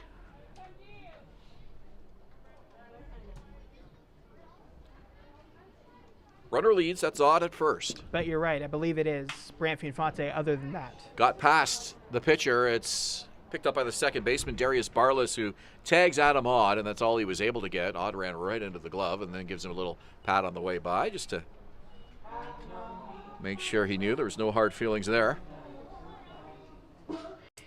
The shortstop, number 3, Carson Burns. So Odd is retired on the ground ball to Barless. Infante is aboard on the fielder's choice. And there's 2 out in the inning for Carson Burns.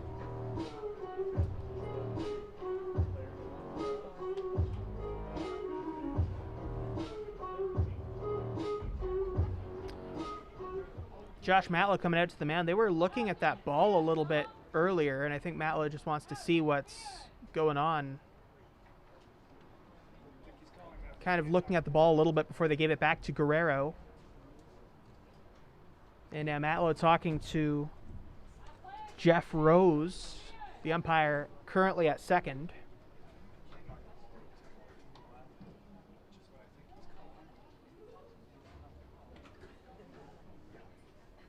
Could also, I guess, be talking about the base path from that last play. But Well, Odd ran into Barless, who applied the tag, and it didn't appear. Well, he would have been out anyway, so I'm not sure. I don't think that's what it was. I think Matlow just kind of was asking what that was about with the ball. I'll have to ask him about that after the game. 2 outs for Carson Burns. Burns in his 4th season with Barrie. First pitch swinging, hits it to center field, and it is caught by Dalton Pompey. Down go the Baycats in the 4th. We go to the top of the 5th inning. It's Guelph 4, Barrie nothing. You're watching Baycats TV and in Barrie on Rogers TV.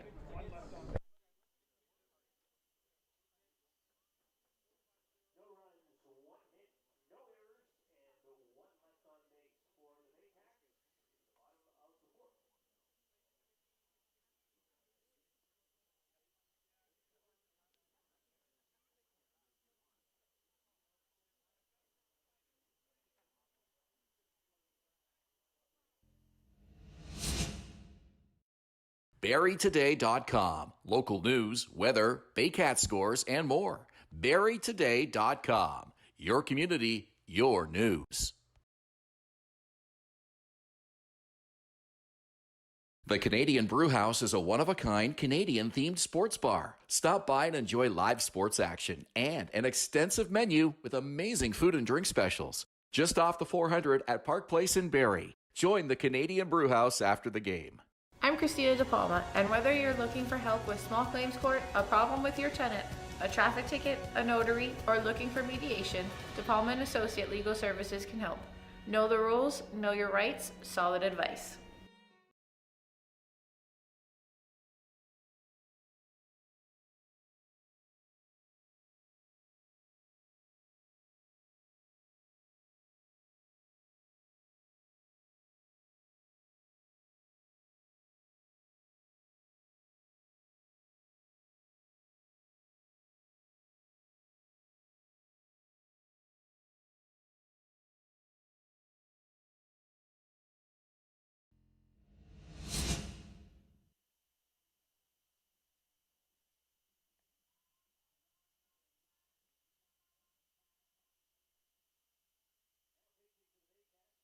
Number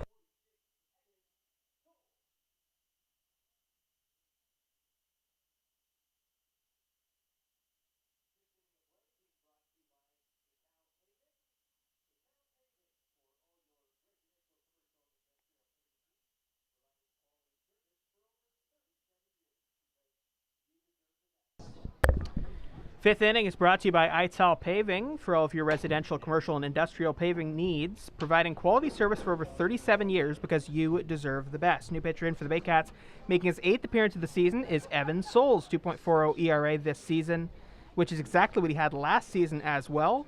He's pitched in 15 innings. He has struck out 13. He's only walked 6. So he comes back in today hoping for another strong outing for manager Josh Matlow. Hoping for another strong inning on the mic is Ben Davey. Thank you, Patrick. 19-year-old Stayner native comes in to take the ball from Adam Kahn, who came on in the first inning in relief of Riley Hoover, who worked 2/3 of an inning. The Royals scoring 4 runs in the first, and that has been it so far tonight. Souls in his second season with the Baycats. No decisions last year, but a 2.40 ERA. And that one hits Interessano. And he jogs down to first. Just got him on the foot. 1 on for the Royals, and Ethan Hammond comes to the plate for the third time tonight. Number 28, Ethan Hammond.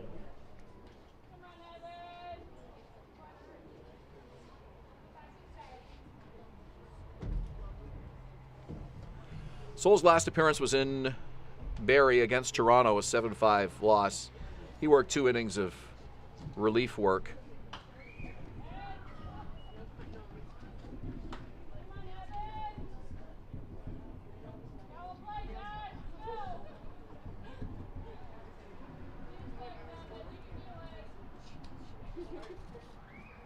This is interesting. Souls ERA 2.40, same this year as last year.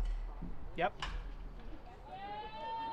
This one hit deep left field, and it is off the base of the wall. McGarry Doyle picks it up. Throw is cut off, and 2 on with nobody out for the Royals here in the 5th inning. It's a double for Ethan Hammond. Hammond continues to see the ball well. Got that pitch from Souls and hit it right to the fence.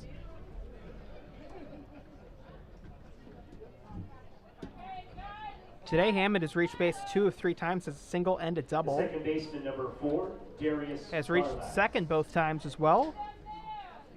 Got to third on a passed ball in the 3rd inning. Conference on the mound as Plumpton comes out for a chat with the young right-hander. Now, Plumpton and Darius Barlas, and Souls actually, were all teammates with each other last season, so Plumpton might have something in the scouting report for Barlas. For Souls, you get in a bit of a weaker part of the order here. The bottom half, Barlas and Roberts both hitting below 200, and Brando LaRue is 0 for 2 tonight. Souls being called on for some key outs here in this 5th inning. 2 on, in scoring position, nobody out. Interessano at third, Hammond at second. 1-0, the count to Barlas. Souls with a fastball outside, and the count is 2-0.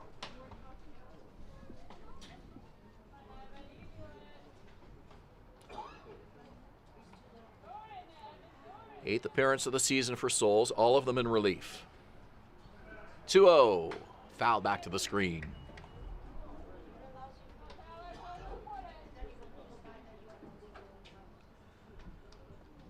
Souls with 13 strikeouts. He has walked just 6.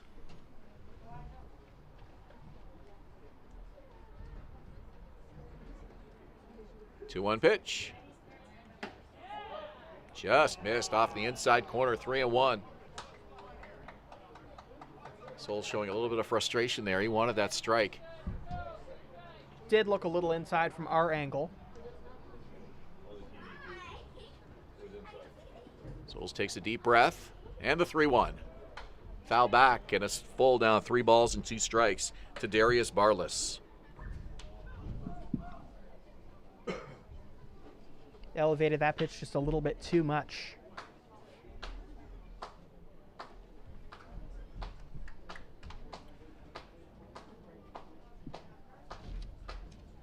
Payoff pitch. Up the middle and through into center field. That's a base hit. It'll score 2 runs. As Wilson picks it up. No play at the plate, and Tirizano and Hammond both scoring.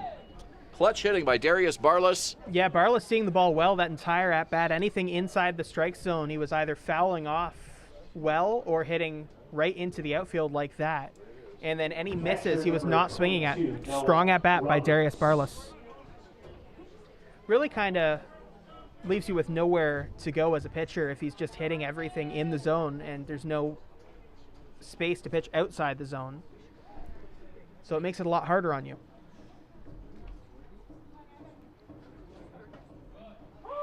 Gets the breaking pitch over to Roberts for a strike. Roberts has drawn 2 walks this evening. Home plate umpire has done a good job staying consistent this game. That's Chris Walters behind the plate. Everything seems about where it should be. Time is called.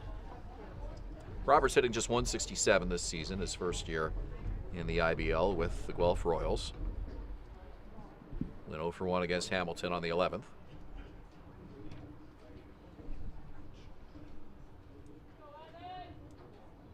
Souls to Roberts. Pitch is high, and the count is 1-1.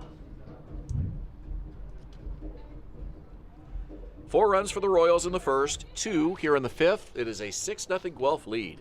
It has been all Royals so far here tonight. This one hit hard, right side, and through into right field. Up to second goes Barless, 2 on, nobody out, and the number 9 hitter comes to the plate. Second straight hitter with hard contacts off Souls there. Pitch just got a little bit too much of the plate and again was placed in the right defensive spot. First time I can recall this season that we've seen some really good contact off Evan Souls here. I think first time I can recall in general seeing really good contact off Evan Souls. Still looking for the first out of the inning. And these Royals are up here licking their chops. First pitch fouled off by Brando LaRue. And you know LaRue has struck out today, so if you're on the mound, you just kind of go in with that mentality. He can strike him out.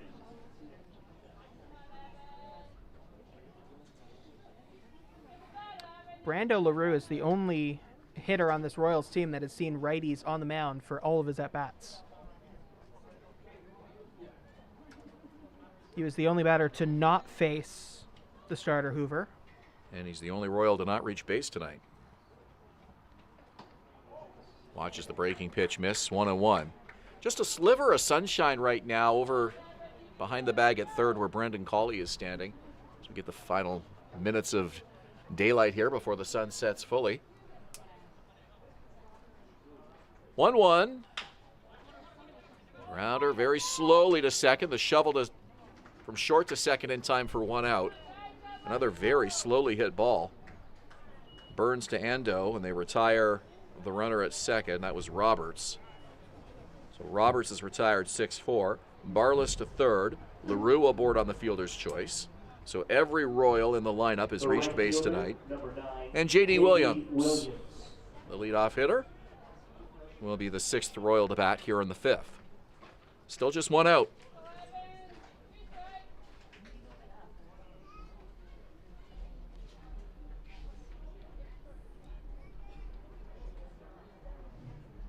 Middle infield at double play depth here with 1 away, and the first offering is high and outside, ball 1. This inning started when Justin Antirazano was hit by a pitch. Ethan Hammond followed with a double, and then 2 RBIs on a single by Darius Barless to build this Royal lead to 6-0. This one hit deep center field. Wilson going back near the fence, reaches up, he makes the catch. Runners will tag. The throw is cut off, and everybody moves up 90 feet. In to score is Barless. 7-0 Royals.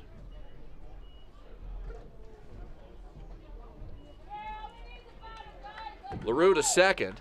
2 out in the inning now. And it's Claudio Custodio, the DH. Designated hitter number 26, Claudio Custodio. 5 for 9 at the plate this season. Also has a 1.71 ERA on the mound. He's 3-0 on the mound this season.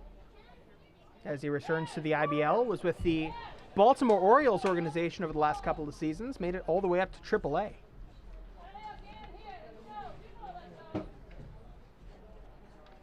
Played for the Baycats in the past. Custodio hits this one hard down the line, fair ball. Into the right field corner it goes, and in to score is Brando LaRue.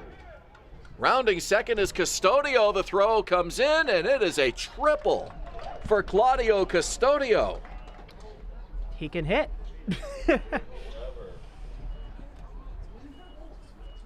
You talk about how well he can pitch, he can also hit.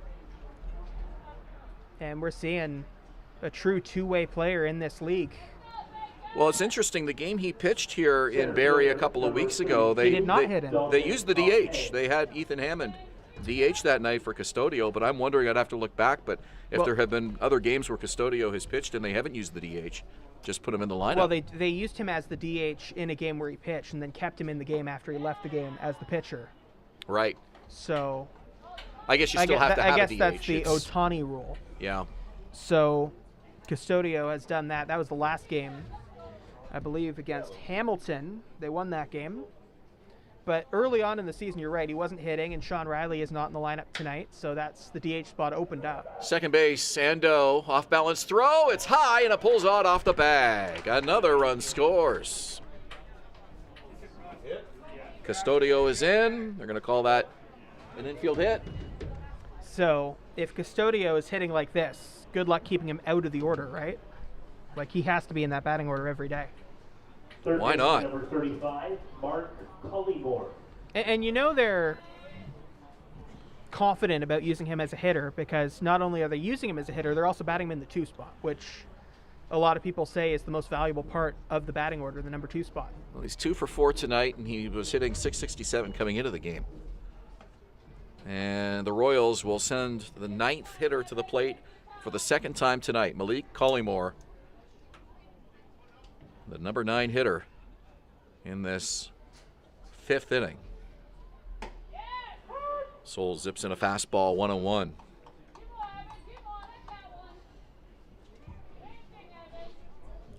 Four in the first, 5 in the 5th. That's 9-0 Royals.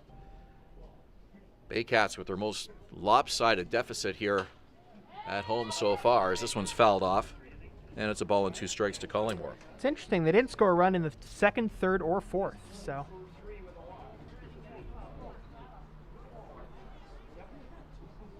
They've had big innings, but it hasn't been a continuous thing. Pompey at first, 2 out, 1-2 the count to Cullymore. And this one to short. They flip to second. Burns to Ando, and there's 3 outs in the inning. But not before the Royals score 5. We go to the bottom of the 5th, 9-0 Guelph. You're watching Baycats TV and in Barrie on Rogers TV.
Tyler Plumpton steps in to lead off the bottom of the 5th for the Baycats with Patrick Melbourne. I'm Ben Davey. It's a 9-0 Royals lead.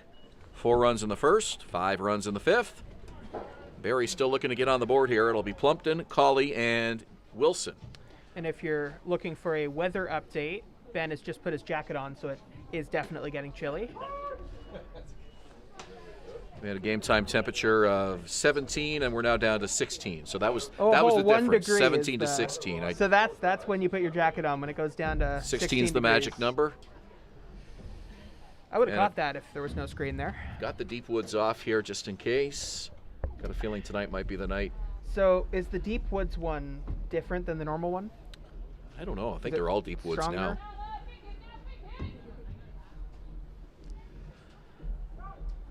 Time is called. Plumpton will. I feel like you haven't brought out the bug spray to a game this year yet. This is the first one? No, I had it. The game you were doing PA. Okay. Yeah, there were a Did you couple of end up using mosquitoes. Yeah, I did. Okay. But the bugs weren't really biting. There were a couple that landed on me, and it wasn't a typical, what the summertime mosquito nights Yeah. are like here at Vintage Throne Stadium. Nothing like that. They were pretty Well, quiet. But there's remember- going to be a game this season where they come out in full Oh, force. absolutely. And I've been here for those with Rogers.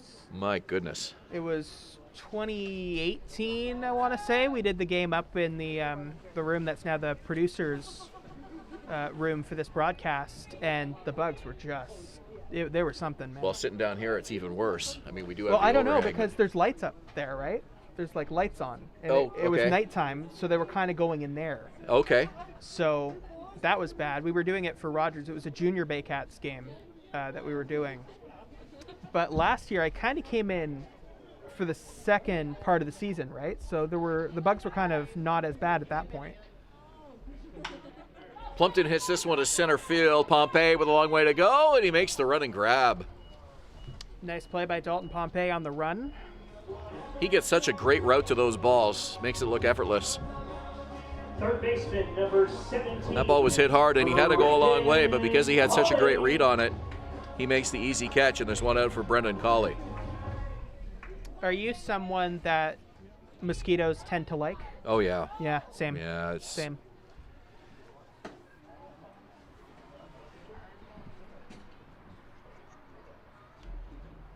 So if there's anybody around us in either the production room or the PA room where bugs don't tend to go to them, they won't see any mosquitoes at all. You think it makes a difference? Well, they're definitely different people see different levels of mosquitoes.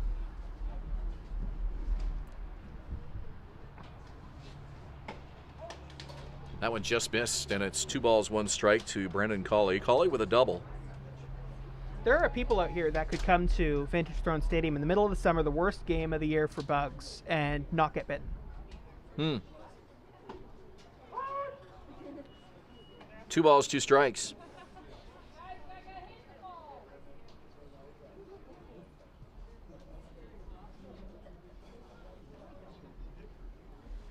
Here's the pitch from Emilis Guerrero, and it's fouled over the screen. Count holds 2-2.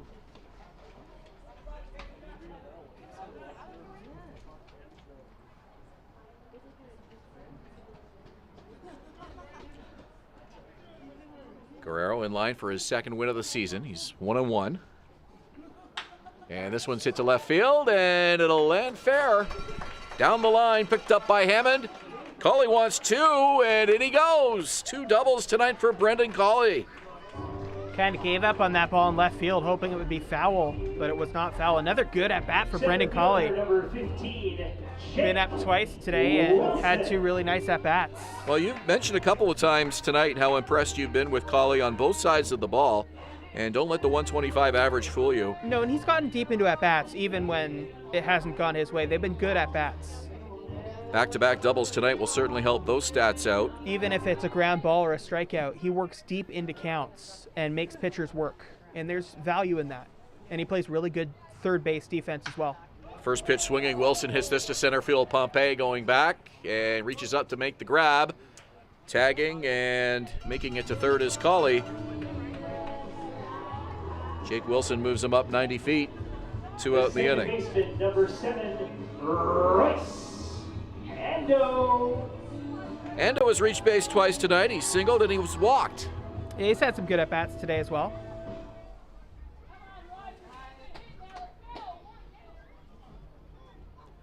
Guerrero's first offering is a called strike.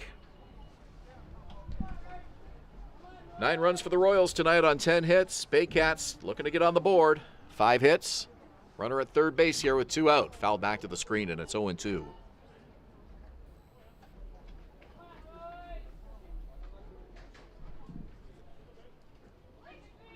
Righty-righty matchup here. Noah Roberts puts down the sign for Emilis Guerrero. 0-2 pitch. And that's low and away, and it's 1-2.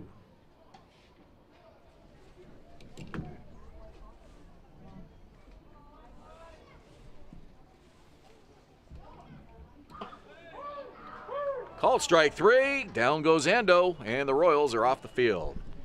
5 innings in the books tonight at Vintage Throne Stadium. It's a 9-0 Guelph lead. Patrick Melbourne in to call the 6th for you. When we return, you're watching Baycats TV and I'm Barrie on Rogers TV.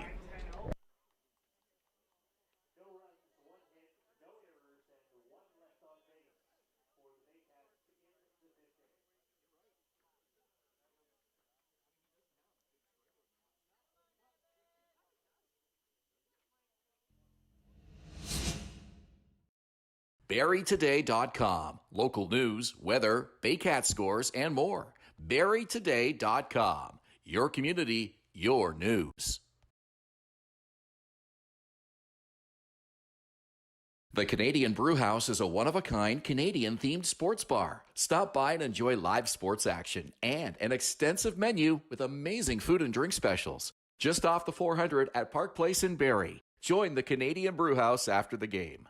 I'm Christina De Palma, and whether you're looking for help with small claims court, a problem with your tenant, a traffic ticket, a notary, or looking for mediation, De Palma & Associate Legal Services can help. Know the rules, know your rights, solid advice.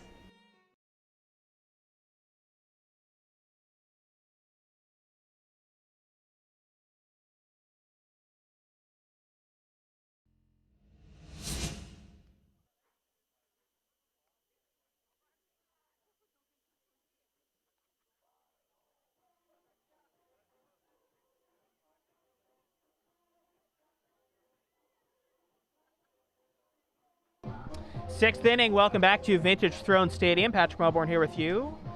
The inning is brought to you by the Canadian Brewhouse. Our house is your house.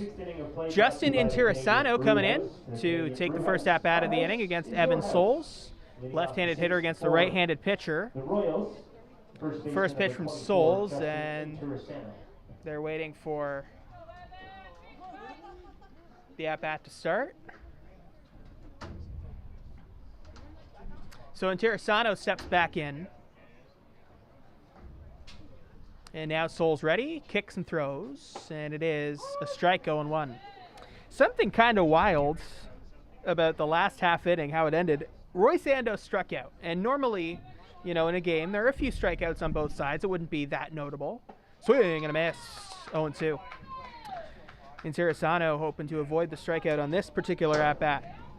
But Ando's strikeout to end the bottom of the 5th was the first strikeout of the game for Emilis Guerrero. 0-2. Hit to the left field side. Moving over is Noel McGarry-Doyle. He makes the catch, 1 away. So for as good as Emilis Guerrero has been, that was the first strikeout, and that surprised me. A lot of flyouts, a few groundouts, but the first strikeout. So Interessano flies out, and that'll bring up Ethan Hammond. Hammond's reached base twice today as a single and a double, scored a run and made it to third another time, also has a groundout. Pitch from Souls way inside, almost hit him, 1-0. The Royals lead 9-0, we're in the 6th. They got 4 runs in the first inning, and then they added 5 more in the 5th. That is hit to shallow center field, and that one gets down for a base hit.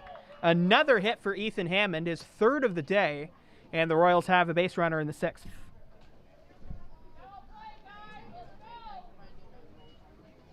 So that'll bring up Barlas. Darius Barlas had a really nice at-bat his last time up. Felt like he was really locked in against Evan Souls. Reached base for the first time of the day for Barlas and then scored in the at-bat. Or in the inning, rather. That one's fouled away. He's also struck out and grounded out. came into today hitting only 143. So Barlis really hoping that today can be the start of him changing things around this season. 0-1 coming from Souls. Up and away.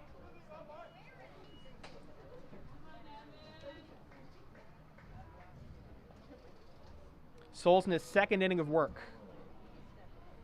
Facing every batter now for the second time. Looks in for the sign.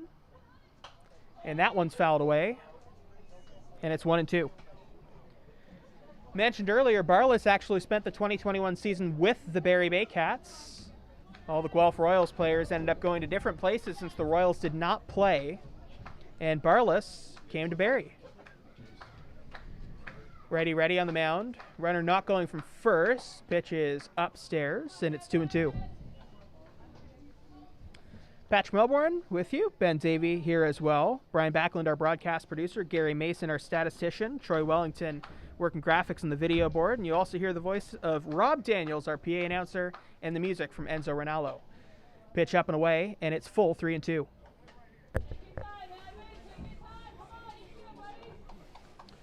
Count full here in the sixth inning to the third batter, of the inning, Darius Barlis.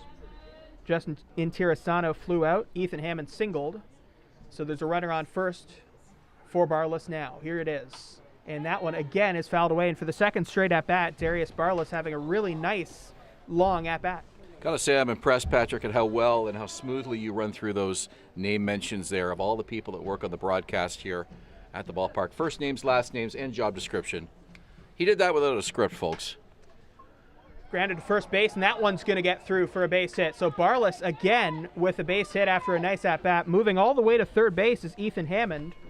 And there are runners on the corners with only one out here in the sixth. Well, what a night for Darius Barlis against his former team. Drove in 2 runs with a huge single in the 5th inning.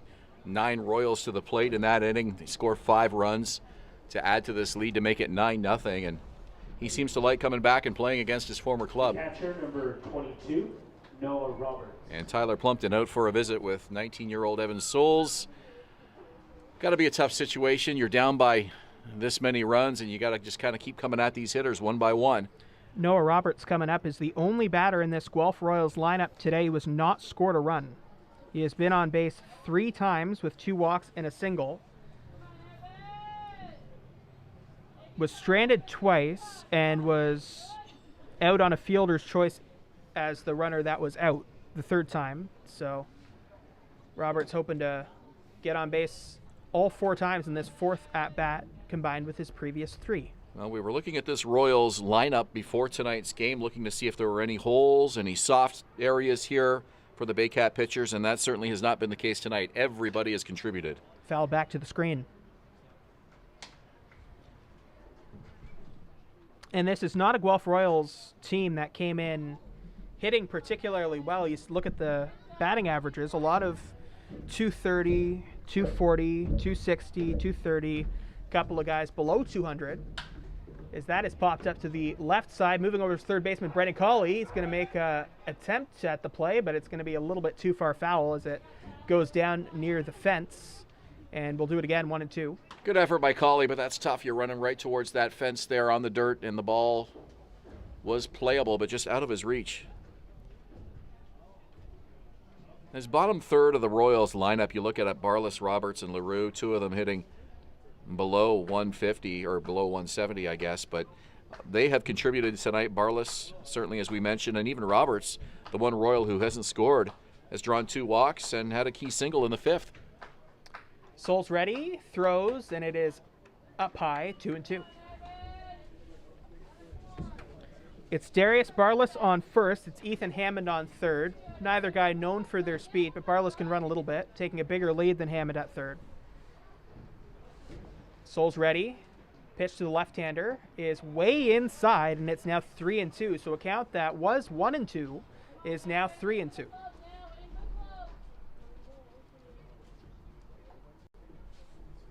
Noah Roberts entered today hitting 167. Does have an on base of 259, which is not where he wants it to be, but it is better than 167. Has been on base all 3 times today, so that on base average will have gone up pretty significantly Count 3-2. Brando LaRue on deck. Souls throws. Foul back to the screen once again.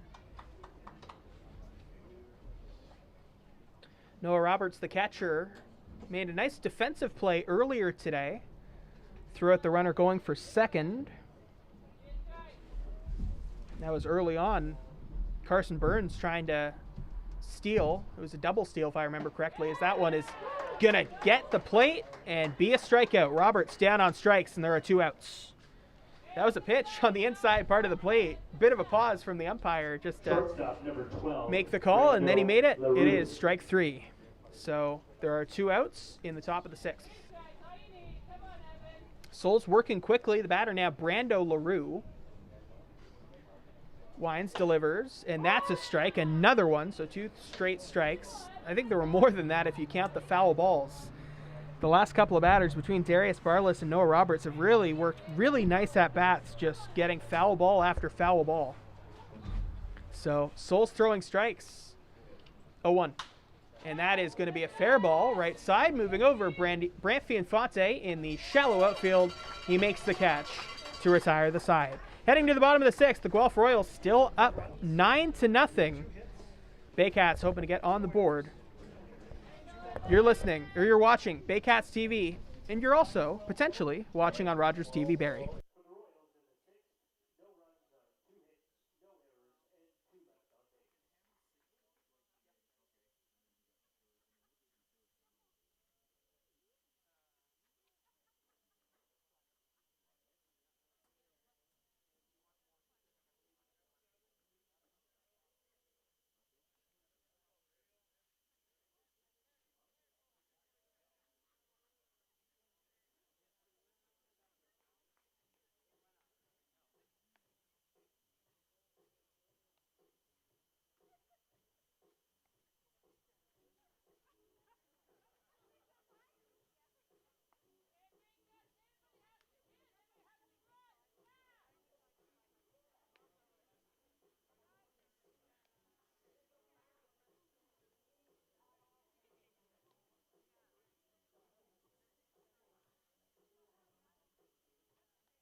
Leading off the 6th inning for the Baycats, the left fielder, number 95. Fans, Baycats Shop is your one-stop shop for all things Baycats. From jerseys, hoodies, t-shirts, hats, and fan gear, Baycats Shop has it all.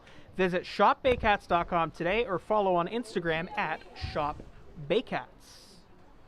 First pitch from Emilis Guerrero to Noel McGarry Doyle just misses upstairs, and it's 1-0. Well, when you look at cumulative offense, the numbers certainly tilted in Guelph's favor. This is the 4th time this season that they have scored 9 runs or more. They beat Brantford 10-4, Welland 9-5, and Kitchener 13-12. So they've won every game they've scored 9 runs in, and up 9-0 here tonight. 2-0. That's a strike, 2-1. Baycats have only scored more than 5 runs twice. They beat Welland 8-4. They beat Kitchener 6-4. They have not scored 9 runs this season. Count now even at 2. Noel McGarry Doyle has a hit in the first inning and then grounded into a double play his second time up. That one misses 3-2. So we mentioned there's some low averages in this Guelph lineup, but don't underestimate their ability to score runs, and certainly tonight they've been firing on all cylinders. Up the middle, nice play by Brando LaRue. Moves over to first and gets the throw. There's one away. Nice play by Tirasano at first base. The designated hitter, number 27, Ryan Rio. So here's Rio. Rio still looking for his big hit, I think. Had that one in Kitchener. And there's a strike. And we know a lot more is coming. Just has to get into that hot streak. Had a walk-off RBI with the bases loaded in the 11th inning in the back end of that home and home with Welland. 0-1's fouled away.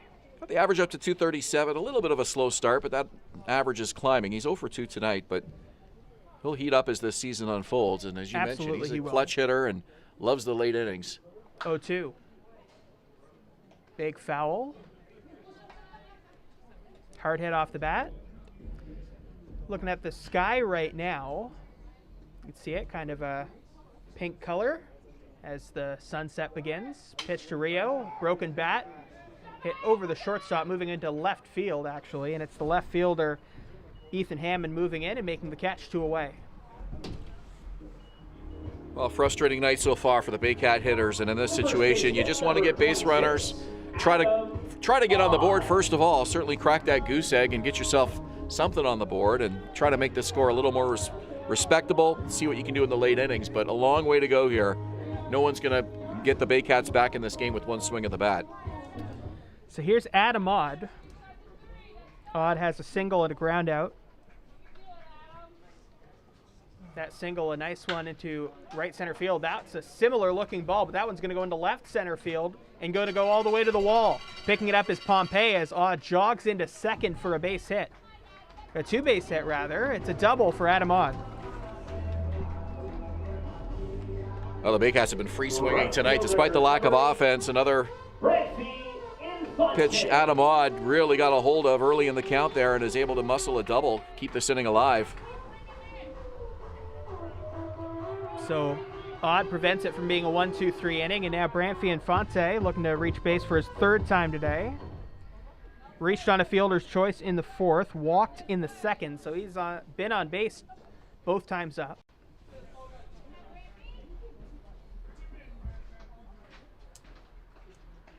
Here's the pitch, and it is outside. Infante with a walk and a fielder's choice tonight. Would love to put the ball in play here, see if he can hit it to the right side and get Odd in from second base. And that one is a foul ball. Talking a little bit in the top of the 6th, Ben, about Emilius Guerrero. It's kind of hard to believe he only has the 1 strikeout with the way he's pitched today. Yeah, he had 5 strikeouts in his last start. 1-1 coming to Infante. Outside, 2-1. The strikeout to walk ratio is very good for Guerrero, but not overwhelming strikeout totals on the season. He pitches to contact, and sometimes if it's inside the strike zone and guys aren't looking for the timing, you can see where the strikeouts could come up, but he's going to be mostly a pitch to contact guy. He's well rested. 8 days since his last appearance, that 13-12 win at home against Kitchener. 2-2 coming up. Looking back at the runner Odd. Now comes home, and it's way inside, so it's 3-2. Worked 6 innings in that game, and it looks like he's going to get at least 6 here tonight.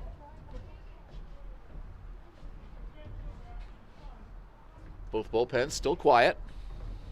Does look like someone's kind of standing in the Barrie one, but not really working too hard. Maybe he's ready as Infante strikes out, and that retires the side. Heading to the 7th, Guelph still up 9-0 over the Barrie Baycats. You're watching Baycats TV and in Barrie on Rogers TV Barrie.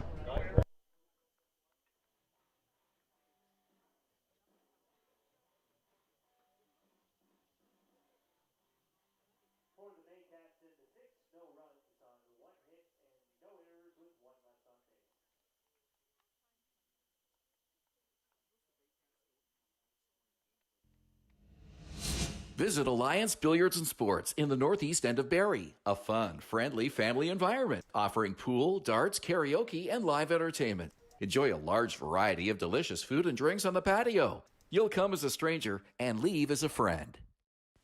Revive MD Medical and Aesthetic Clinic, privately owned by Dr. Marina Bachet, a one-of-a-kind clinic that covers a variety of medical and cosmetic concerns. Visit 411 Bayfield Street, Unit B12 in Barrie or revivemedspa.ca.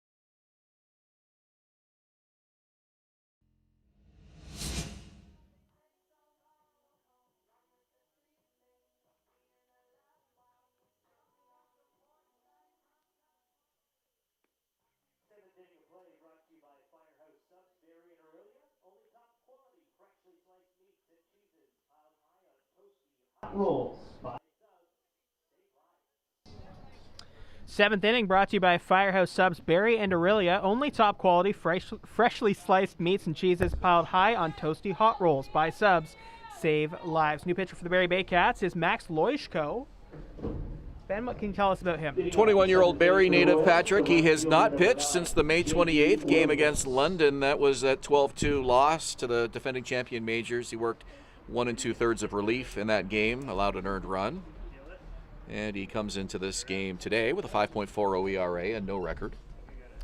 He'll face off against J.D. Williams, and the first pitch to him is in there for a strike, 0-1. Very young reliever. We mentioned he's just 21 years of age, a Barrie native, and this is his second full season with the Baycats. Saw action in 5 games last year for Barrie, all of them relief appearances. Playing that relief role again here. Count now 1-1. Fourth pitcher for the Baycats and Josh Matlow tonight. Riley Hoover, the starter, went just 2/3. Evan Kahn came on. Base hit up the middle. So J.D. Williams has his first hit of the day. He's been on base twice. The first inning he was hit with a pitch, but that's his first hit. And I think Riley Hoover did pitch better than the 2/3 of an inning 4-run box score would suggest, but overall it has not been the Baycats' day to this point. So Loishko now facing off against a former Baycats ace in Claudio Custodio, who has shown that he can hit. Has a triple and an infield hit today. Came into today with 4 hits and 6 plate appearances. So is that another hit? Wow. Hit into right center field. That one's back. And it is going to go all the way to the wall. Custodio rounding second. He's going to be stopped there, but J.D. Williams is going to score, and it's 10-0 for the Guelph Royals. It's a double for Claudio Custodio, who now has a triple, a double, and a single, so he's a home run away from the cycle. He probably could have took third on that as well, but by holding it second, it puts him in contention for that cycle that you mentioned, Patrick. So what a night for designated hitter Claudio Custodio. Doing it all at the plate here tonight. A 1.71 ERA as a pitcher this season. And becoming, I mean, if he's going to hit like this, he is a front runner for league MVP, I think it's fair to say, because how many IBL players have done that from both sides of the plate this year? Left-handed hitting Dalton Pompey now standing in against Loishko. Pitch from him is outside for ball 1. Pompey, of course, known for his time in the Toronto Blue Jays organization. Joined the Guelph Royals this year. A lot of people very excited to see him play. First came to Barrie a couple of weeks ago in a game that's available to view on replay on Baycats TV. 0-1, outside. Custodio played for the Baycats in 2017, and I don't remember him making much of I don't even remember him having plate appearances with the Baycats, but I looked it up. He did come to the plate 6 times for Barrie, and managed to get on base. Well, he had he had 26 plate appearances for Barrie. Up and away, 3-0. So they're kind of pitching around Dalton Pompey a little bit. Hit just 154, so not a guy that you would think of as an offensive threat, but certainly he's being used in that role by the Guelph Royals this year, and it's paying off big time.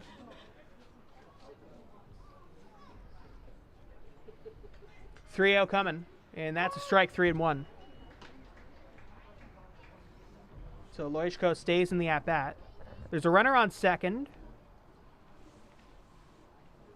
We're in the top of the 7th inning. Guelph has put 10 runs on the board tonight.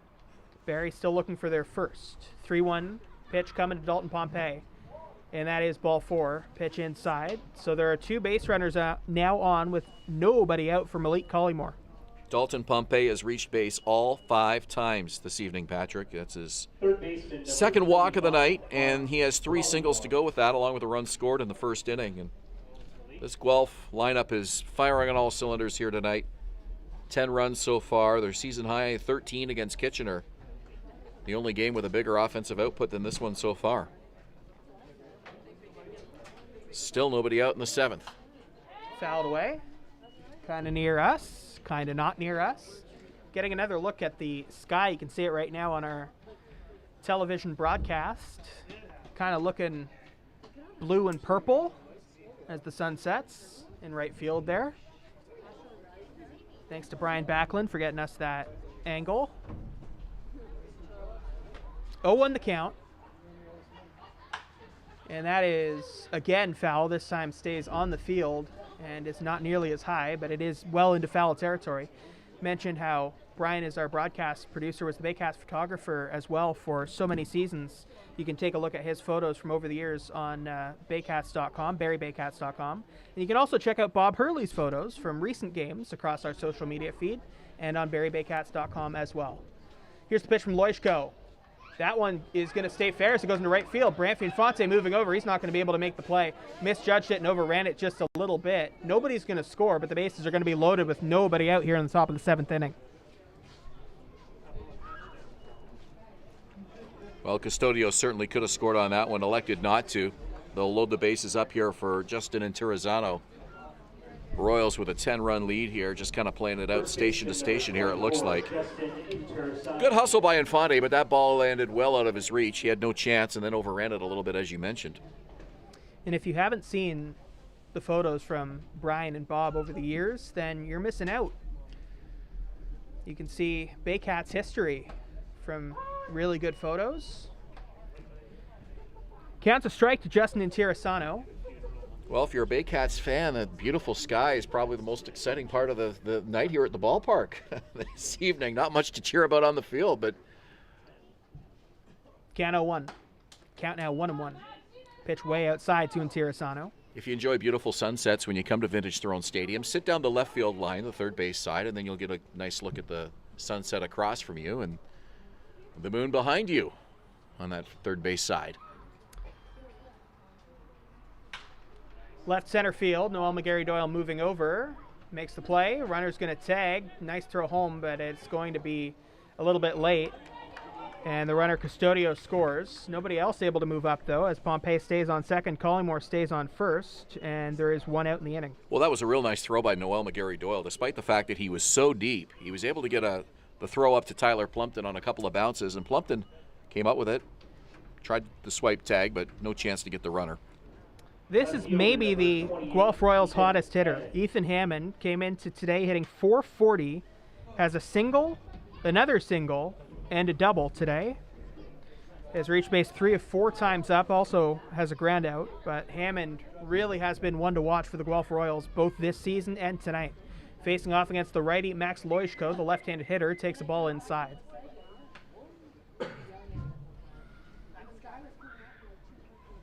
Sun really has started to set here at Vintage Throne Stadium. And that one's upstairs. Count now 2-0. Mosquitoes starting to come. They've arrived. 2-0 coming up. And that's a strike, 2-1. Baycats allowed 12 runs in London against the Majors earlier this season, so just one shy of that so far tonight in this 11-0 score. Still only in the 7th inning. Count 2-1. Here it is from Loishko, and that one's way up and way outside, and it is now 3-1. The Mosquitoes have really started to arrive. Yeah, I had a feeling tonight was going to be the night, and here they come. Yeah.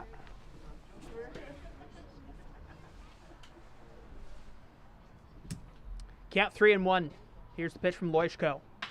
On the ground to shortstop. Carson Burns makes a nice play, but it's going to be, no, it gets through him. Looked like he came up with the ball, but he didn't. And the bases are loaded once again with nobody out here in the 7th. Well, that was kind of an off-balance attempt by Burns as he was ranging to his right, and I thought he had come up with it too, but it obviously squibbed past him. Gets to left field, and another run across the plate for the Royals. Make it a 12-0 ball game. I don't. Second baseman number 4, Barrie. Oh. So the bases are loaded. Darius Barlas coming up for the second time in 2 innings. His last 3 at-bats have been really good. And there's a strike. Guy that's been grinding out at-bats from the 7 part. So Pompey is batting still order. at third, Collymore at second, and Hammond is aboard. 7th spot in the batting order, I should say. Cat 0-1. Now it's 0-2. Wojtko. Command coming back. Get her done, buddy. Get her done.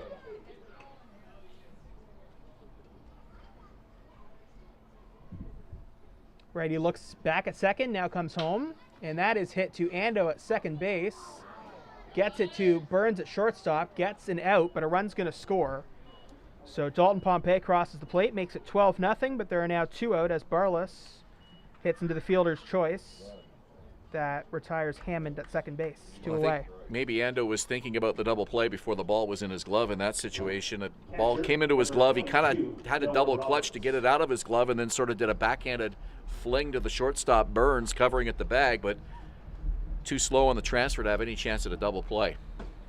First pitch to Noah Roberts is a strike, so Malik Collymore stands at third base. Darius Barla stands at first. It was Ethan Hammond retired on the fielder's choice at second base. But it's 12-0 for the Guelph Royals here in the 7th inning. That is upstairs to Noah Roberts. There are 2 outs.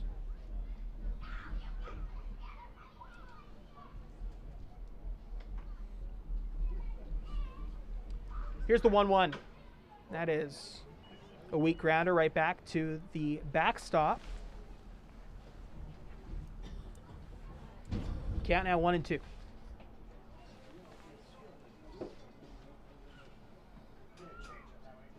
It is a full moon tonight. Very much a full moon. Beautiful sky. 1-2. Well, if you're Max Lloyd, Lloydco, you know these Royals are swinging at just about everything at this point. A 12-0 game.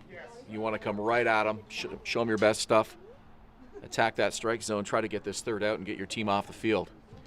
2 balls, 2 strikes, 2 out, and that is grounded foul first base side. Really, really close, and Baycats fortunate that one ended up foul. So the matchup of 2 balls, 2 strikes, 2 outs here in the 7th will happen again. Noah Roberts the batter, Max Loishko the pitcher.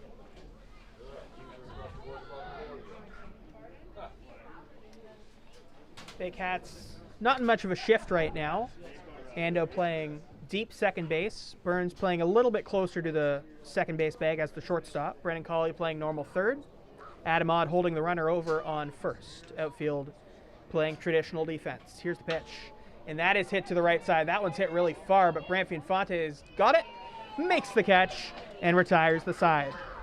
Through 6.5, the Guelph Royals are up 12-0 because they added 3 more runs here in the 7th. Heading to the bottom of the 7th, you're watching the Barrie Baycats and the Guelph Royals here on Baycats TV and on Rogers TV Barrie.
Fans, Baycats tickets are now available for every game at Vintage Throne Stadium this season. Head to barriebaycats.com/tickets to buy online or find a location close to you to find details today. Carson Burns standing in. He'll lead things off in the bottom of the 7th. Baycats down 12-0 currently to the Guelph Royals. As the Baycats bat, they have some defensive changes to talk about as of the last half inning, Ben. So we'll... Yeah, we have newcomer McQuinn in right field. Michael Cicchetto takes over at first. And James Anderson as the new catcher for the Baycats. So Brad McQuinn was signed today. And that's a strike, makes it 1-1 to Carson Burns. So he's the newest Barrie Baycat, and he's seeing time now as the right fielder. Here's the pitch to Burns, and that one is way behind him, way low, and back to the backstop. It remains Emilus Guerrero on the mound, entering his 7th inning of work. There is some kind of standing around at the bullpen for the Royals. That's hit off the end of the bat, and it might go to that bullpen. No, not quite. Just to the stands where the Royals fans are.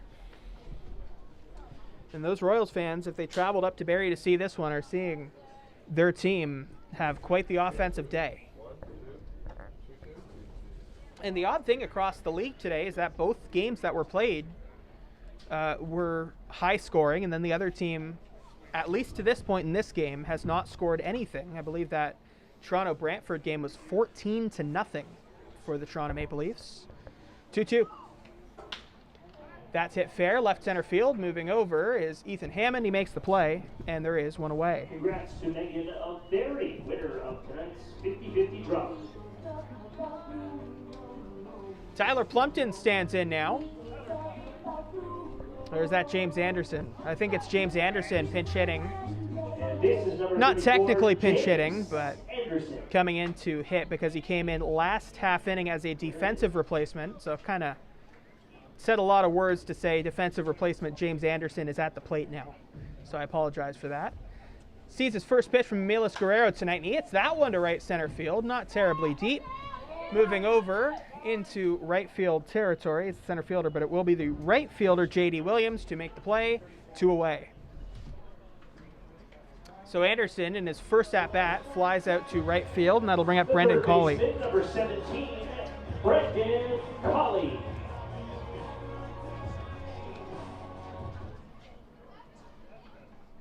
So I write down Anderson in my scorebook here. Scorebook that's looking pretty good, I think. That one's hit to center, and that is out number 3. It's a quick 1-2-3 inning for Emilus Guerrero in the bottom of the 7th. The Guelph Royals still lead the Barrie Baycats 12-0 as we head to the 8th. Ben Davey will have the call for you here on Baycats TV. You're watching it right here on Baycats TV or on Rogers TV Barrie.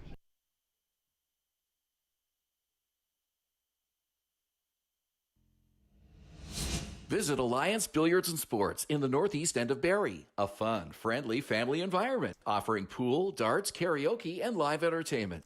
Enjoy a large variety of delicious food and drinks on the patio. You'll come as a stranger and leave as a friend. Revive MD Medical and Aesthetic Clinic, privately owned by Dr. Marina Bachet, a one-of-a-kind clinic that covers a variety of medical and cosmetic concerns. Visit 411 Bayfield Street, Unit B12 in Barrie or revivemedspa.ca.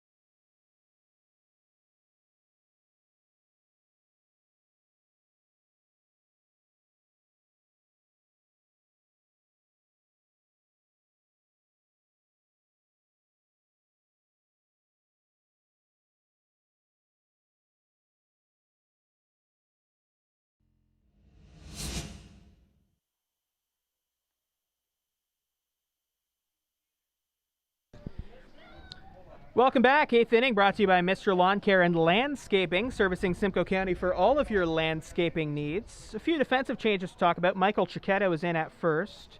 Brad McQuinn has moved to right field after starting the game on the bench, coming in for Branfy Infante. And behind the plate, we saw James Anderson at the plate. He is now catching. Max Loischko back on the mound and back on the mic for inning number 8, Ben Davey. Thank you, Patrick. It is a 12-0 game, and this one dunked into right field for a base hit. Brendo LaRue is aboard for the second time tonight.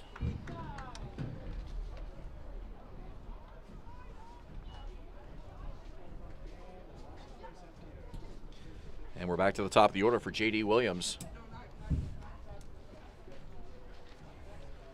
The right fielder, number 9. Royals 1 run away from their season-high total of 13 in that 13-12 win over Kitchener. Baycats have surrendered 12 runs on one other occasion. That was in London.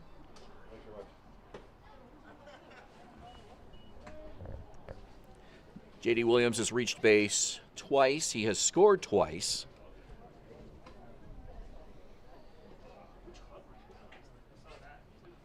All the runs for the Royals have come in 3 innings tonight.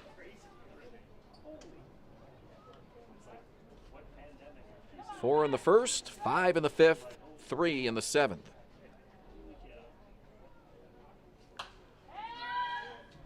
Fouled into the trees, and the count is 2 balls and 2 strikes.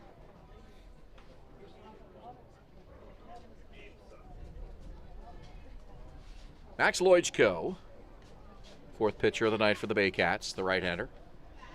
Working from the stretch. Swinging a miss, strike 2. That was the second strike. 2 balls, 2 strikes.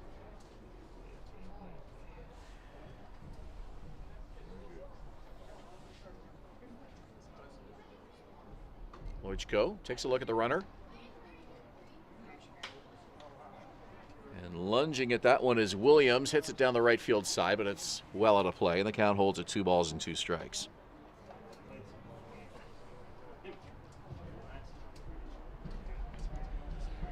Baycats will have to sit on this loss for a few days and wait for the Hamilton Cardinals to come in here on Thursday night. That's their next game. 12-0 Guelph. We're in the 8th. Loischko checks the runner. 2-2. Center field. Wilson has a long way to go. It's the right fielder coming over. Brad McQuinn crossing over in front of Wilson to make the catch. 1 out in the inning, and the runner stays at first. Kind of unusual to have 3 straight off days for the Baycats. They don't get 3 straight off days until June 26th to July 1st, where they have 4. So this is their longest break until then. Yeah, it's a busy stretch of game coming up for the Baycats. They have Hamilton on the 16th at home, and then Brantford on the road on the 17th, London on the road on the 19th, Guelph again on the road in the 21st, and then a home game against Kitchener on the 23rd, home game against London on the 25th, and then Kitchener on the road on the 26th, and that's your June schedule. You can see the whole thing at barriebaycats.com. Guelph, the only team in the league that regularly plays games on Tuesday nights, so when you get a Guelph game in your schedule, that can really condense the rest of your games. Yeah, Baycats have 3 of those coming up. 1 in June, 1 in July, 1 in August. After this stretch of 3 days off, they get Saturday off, then a Monday off, then a Wednesday off, so they're playing every other game. From the 17th to the 26th, they play every other day. And we should mention that all Saturday afternoon home games that start at 4 p.m. this season are Junior Baycats days. There are 3 more of those. June 25th, July 23rd, August 13th. Yeah, the 4 p.m. games are great, especially for young families. Get the kids out here to the ballpark, and that doesn't take up your whole Saturday. It's a very easy time to get to a ball game at 4 p.m., and then you get home, you still got your Saturday night free. Go to the movies or do something else. Great stuff here. Down the line foul, count 2 balls, 2 strikes still to J.D. Williams. Partnership with Rock 95, Cool FM, Barrie 360, Moonwalk Entertainment, and Dream Parties. So there's a whole lot of stuff on those Junior Baycats days.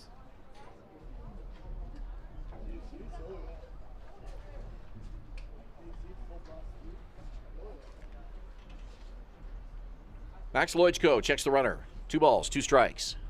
Here's the pitch. Fouled over the screen again.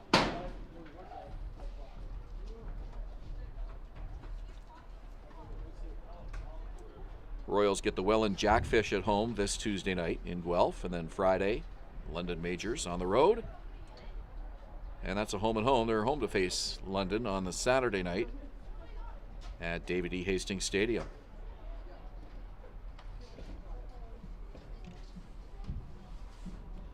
One out here in the 8th inning. It's 12-0 Royals.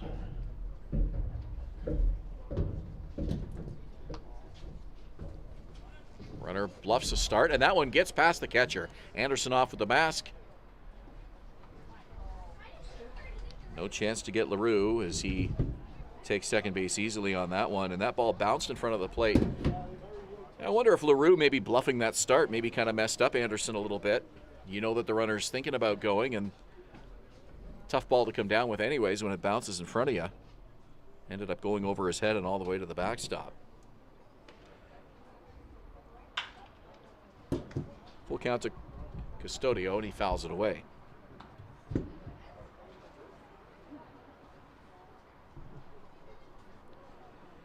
Claudio Custodio, a home run away from the cycle tonight. Singled in the 1st, tripled in the 5th, doubled in the 7th.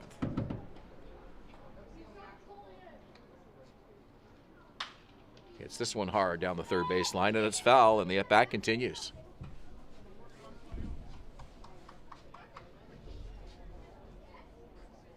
Custodio's first return to Barrie after pitching here was on the mound, and he was something special that day, I'll tell you. Just had all of his stuff and looked every bit the AAA level pitcher that he has proven himself to be. Custodio does not have a career IBL home run. Hits this one on the ground to first, and the play over to Lojko covering, and they got him in time for the out. Bang, bang play. Chiquetto to Lojko. Runner advances, but 2 outs in the inning now. Center fielder number 32, Dalton Pompey. LaRue goes to 3rd. Pompey will come to bat for the 6th time tonight. He has reached base all 5 times. 3 singles, 2 walks.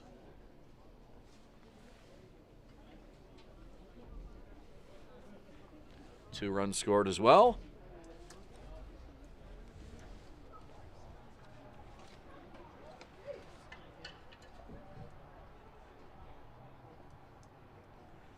Pompey went 2 for 5 when the Royals were here a few weeks ago. Lojko's first pitch misses low, and the count is 1-0.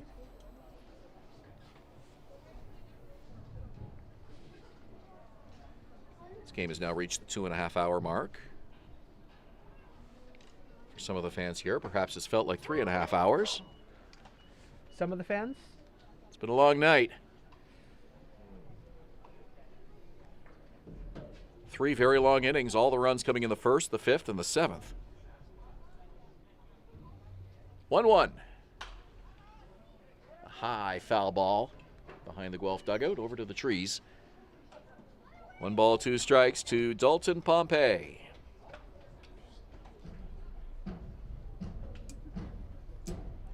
Pompey, I'm sure, has that average up to 300 by now. 3 more hits tonight. 292 average coming into tonight's game. 1-2. Here's the pitch. In the dirt, gets away from Anderson, off with the mask. He's looking for it, and over to cover is Lojko. Anderson never did see it. Lojko came running in, and the runner at 3rd, LaRue, stays put.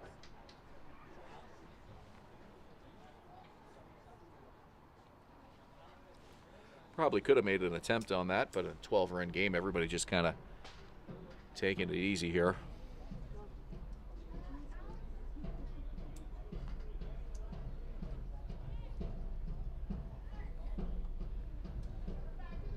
Nobody up in the bullpen for the Baycats, so it does look like it'll be Lojko the rest of the way. And the count is now full to Pompey. 3 balls, 2 strikes, 2 outs.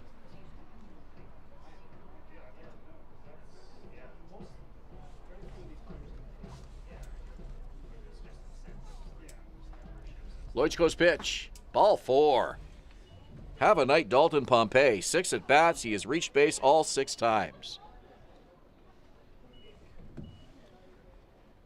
And the cleanup man, Malik Collymore, the third baseman. Third baseman number 35, Malik Collymore. Boy, these are tough outs to get. When you're down by 12 runs, you're in the 8th inning. Just trying to take them one at a time here.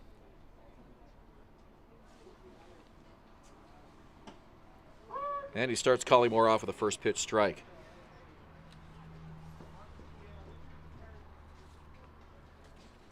Malik Collymore is someone who can hit the ball with some power. Saw that in the first inning with that double, ended up scoring. Left field. McGarry Doyle over for it, and it's a home run. Wasn't sure if that was going to stay fair or not. It did. It's a 3-run shot. Malik Collymore for the 3rd time today with a big hit. Had that double just mentioned, but he also had a hit in the 7th, reached third base, and now we'll go all the way around with that home run. No doubter into the left field trees. And I think you can never say a ball game is over, but we're getting there. First baseman number 24, Justin. LaRue and Pompey both score ahead of Malik Collymore as he hits a 3-run bomb here in the 8th, and it's 15-0 for the Royals. First home run of the game.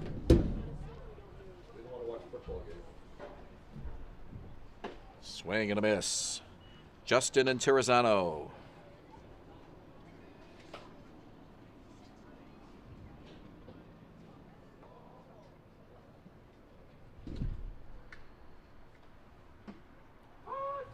Count is 0-2.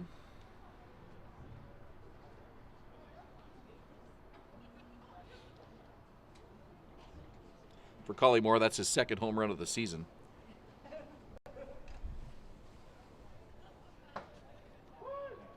And a called strike to Tirizano.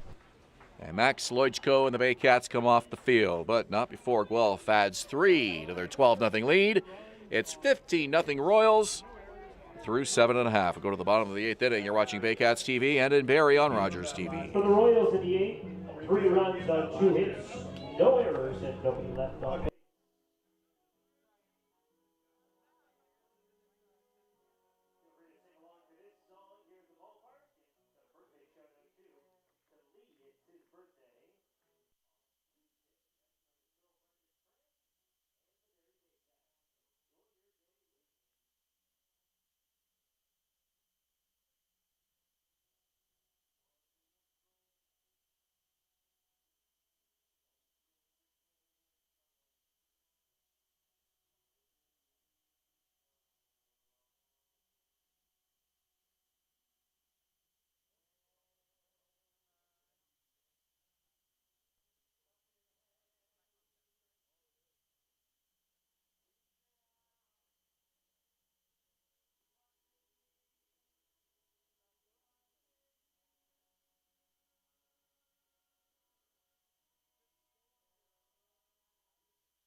Sure, go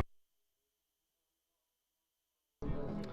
Fans, the newly redesigned BarrieBaycats.com features more highlights, more game day info, and more about your team. Head to BarrieBaycats.com now to get the full game day experience. Emilis Guerrero goes 7 innings, and they were really, really good innings, scoreless. And the Royals currently lead 15-0. New pitcher into the game, second one of the day, Ben Reeds. He'll face off against Jake Wilson here in the bottom of the 8th inning. Baycats trying to get their first run of the evening. Back on the mic is Ben Davey. Reed, a veteran Royal, has been with the franchise since the 2014 season. He comes in here with a 15-run lead in the bottom of the 8th inning. Reed with a 1-0 record and a 13.5 ERA coming into tonight. This is his 4th appearance of the season, all of them in relief. 4 innings of work so far, 3 strikeouts, 7 walks.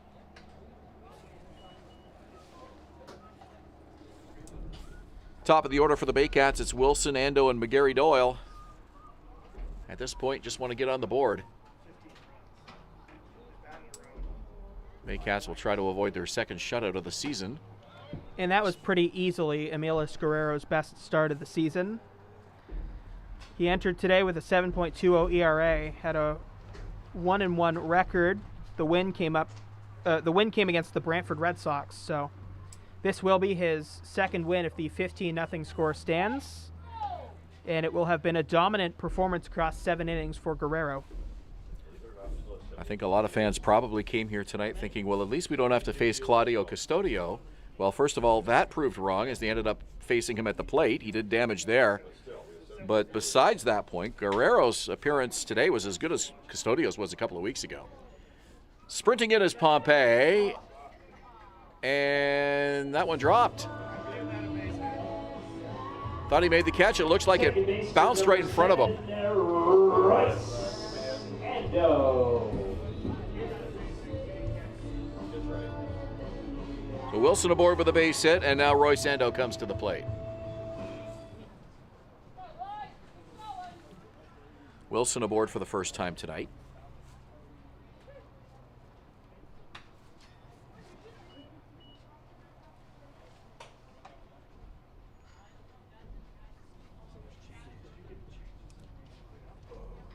Ben Reed will turn 28 this month, Hamilton native.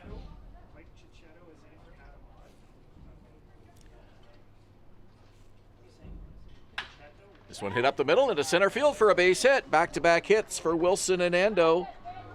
And the Baycats starting to show some flickers of life here in this 8th inning. 2 on with nobody out. The left fielder, number 95, Noel Gary Doyle.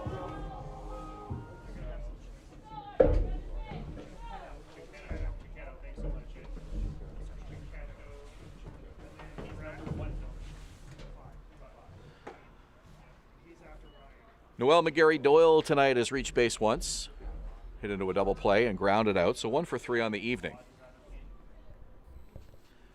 Baycats only got the leadoff man aboard in the 3rd inning. It's just the 2nd time tonight they've got the leadoff man on.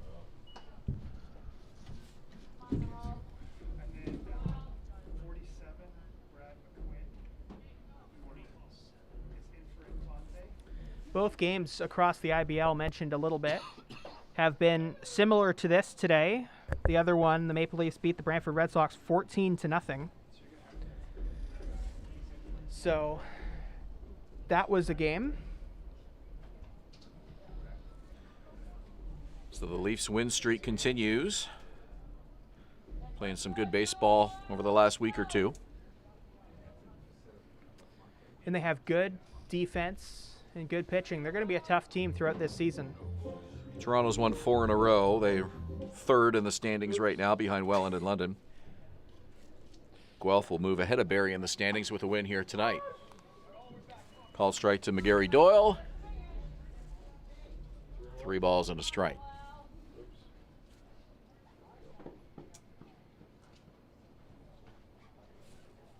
Wilson at second, Ando at first. The pitch from Reed, and this one's hit to right field. It's a base hit.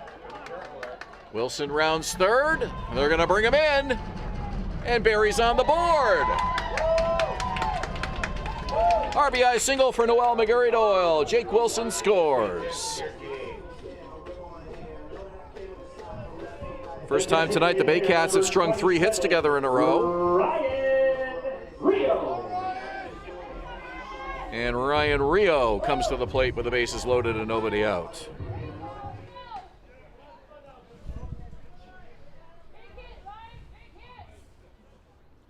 Rio looking to reach base for the first time tonight. This would be a good time for it. Runner goes, and the pitch is fouled over the screen.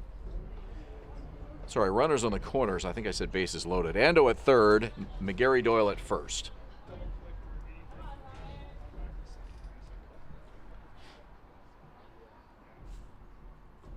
Jake Wilson with the game's first run for the Baycats. Here's the pitch. High and away, 1-1 to Ryan Rio. Rio had a team leading .412 average last year through 23 games. Team leading 11 doubles. One of those would look pretty good right now. Pitch is high, and the count 2 balls and a strike. I'm not quite sure how Ryan Rio wasn't an all-star last year, to be honest with you.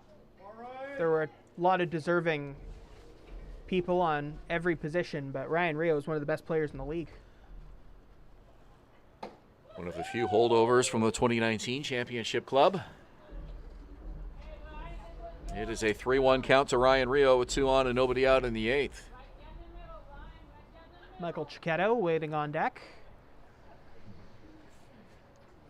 Reed to Rio with a runner going. Pitch is high, and now the bases are loaded. Michael Chiquetto comes to the plate. The first baseman, number 5, Mike Chiquetto.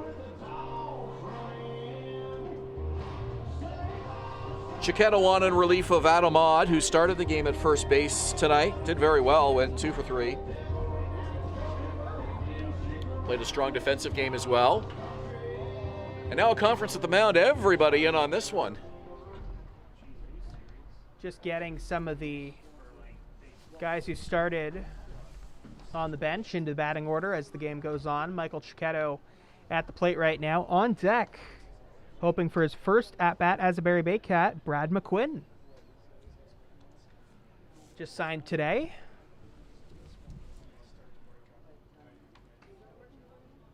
Home plate umpire Chris Walters out now just to get the game moving along here.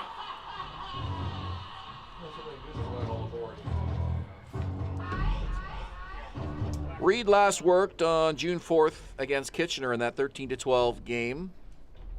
Royals won that night, and Reed picked up the win.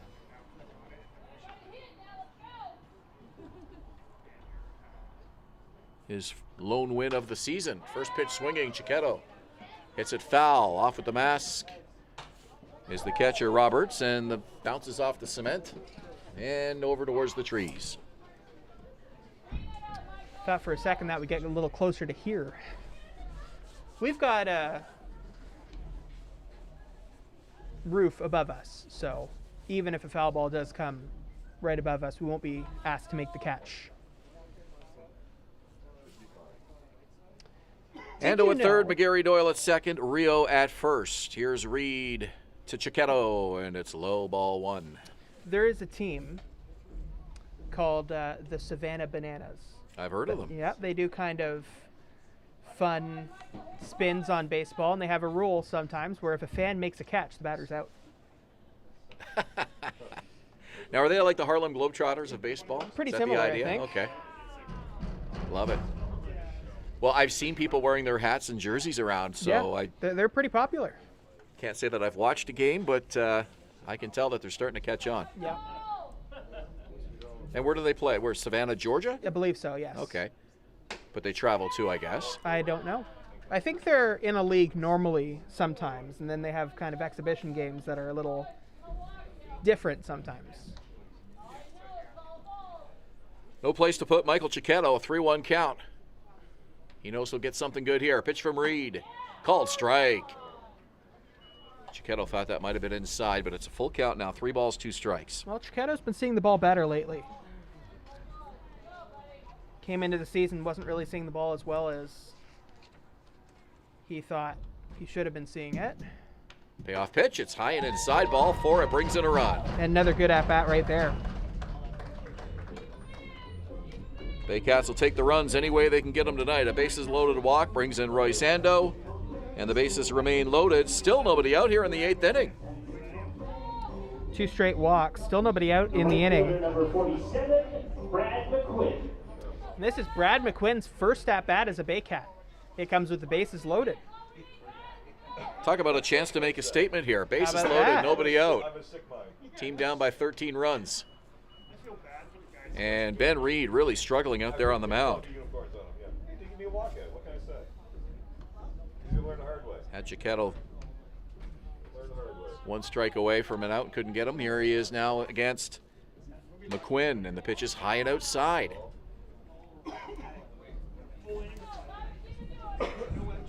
Well, it's just not locating on the mound right now. What was that walk-up music all about? Even though he got that win in the 13-12 game over Kitchener, he gave up 4 runs in 2 innings. Wasn't his strongest relief appearance by any means. That's why you have to look a little deeper than the win-loss stat for pitcher evaluation. Especially nowadays, especially in the major leagues with many pitchers seldom going 5 innings. A high pop-up.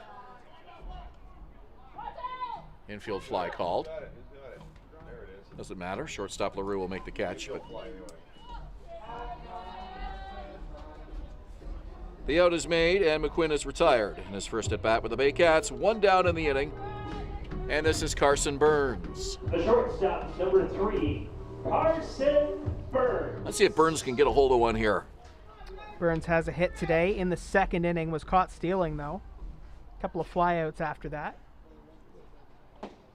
But Reed with a fastball strike. nobody was really seeing the ball from Emilus Guerrero tonight. He might not be having the greatest season overall, but back at Vintage Throne Stadium today, he was pitching very similarly to how he pitched as a Barrie Baycat. Pitched as well, if not better, than Claudio Custodio here a couple of weeks ago. Another pop-up. This one's playable. Catcher off with a mask at the last minute. It drops! And it's called a foul ball. How? Landed fair. How is it a foul ball? It's where he touches it. He touched it in foul territory. Oh, did he? Interesting. So he touched it in foul territory, and it's a foul ball. So Roberts was late getting the mask off. And the correct call.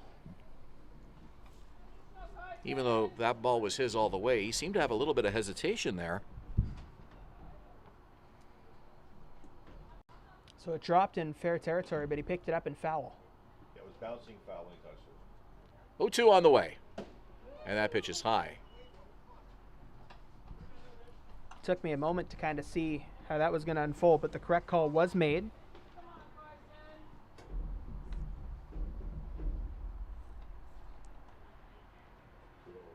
One ball, 2 strikes. Here's the pitch.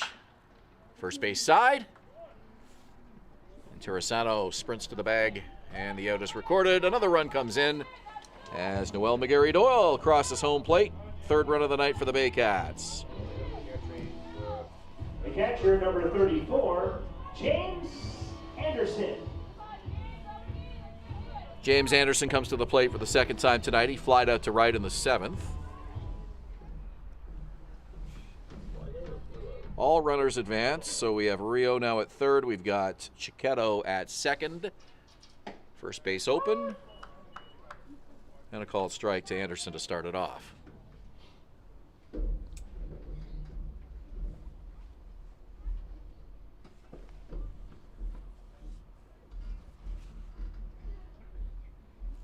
Oh, 1 pitch. And it's fouled over the trees. 0-2.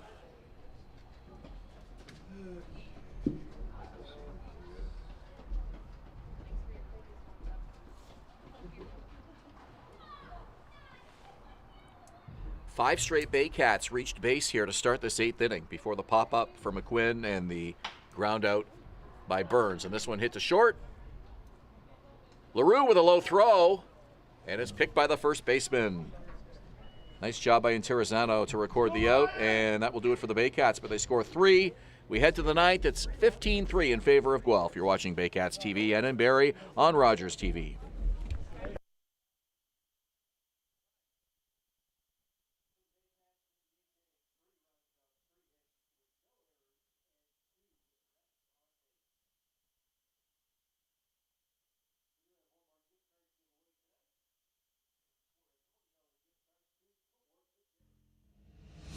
Visit Alliance Billiards and Sports in the northeast end of Barrie. A fun, friendly family environment offering pool, darts, karaoke, and live entertainment. Enjoy a large variety of delicious food and drinks on the patio. You'll come as a stranger and leave as a friend.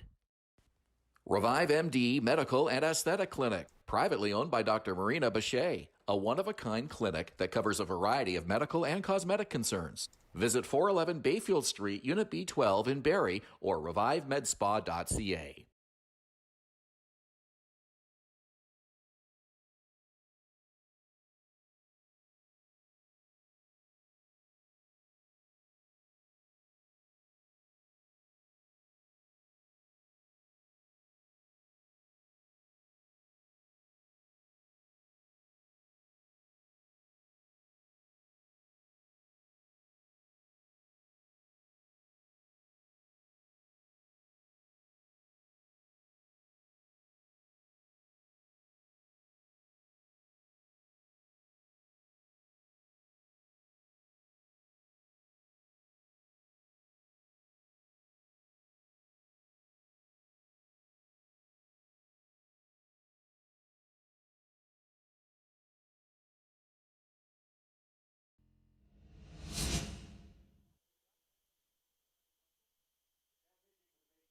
Number 62, Aiden Russell.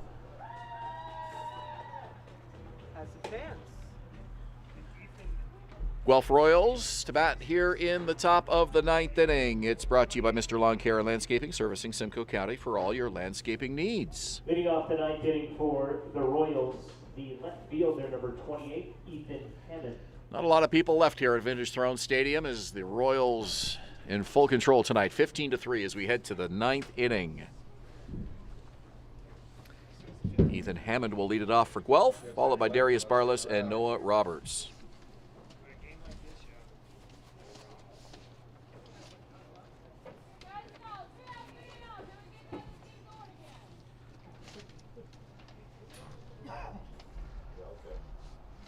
First pitch from Russell is fouled at a play. Just want to go back to that pop-up that Carson Burns hit that bounced in front of home plate and then went foul, which was one of those odd plays that you don't always see. The bases were loaded with one out, but was wondering what would the call be if that ball stayed in fair territory, and indeed it would be an infield fly with only one out in the inning. If the ball stays fair, because otherwise the catcher could pick it up, touch home plate, throw to third, Right. force out there, it would be a double play. So, And that makes sense to me as well. in that situation, if the ball is high enough, the umpire will call that as an infield fly. The fact that it went foul made it irrelevant anyways. But it was a situation that had us a little bit confused for a moment. Ethan Hammond has seen the ball as well as any Guelph Royal today. Reached base 4 times, has 4 hits, three singles, and a double. Didn't see that one though. And Aiden Russell, he's been one of the best pitchers out of this Baycats bullpen all season long, still an ERA of 0.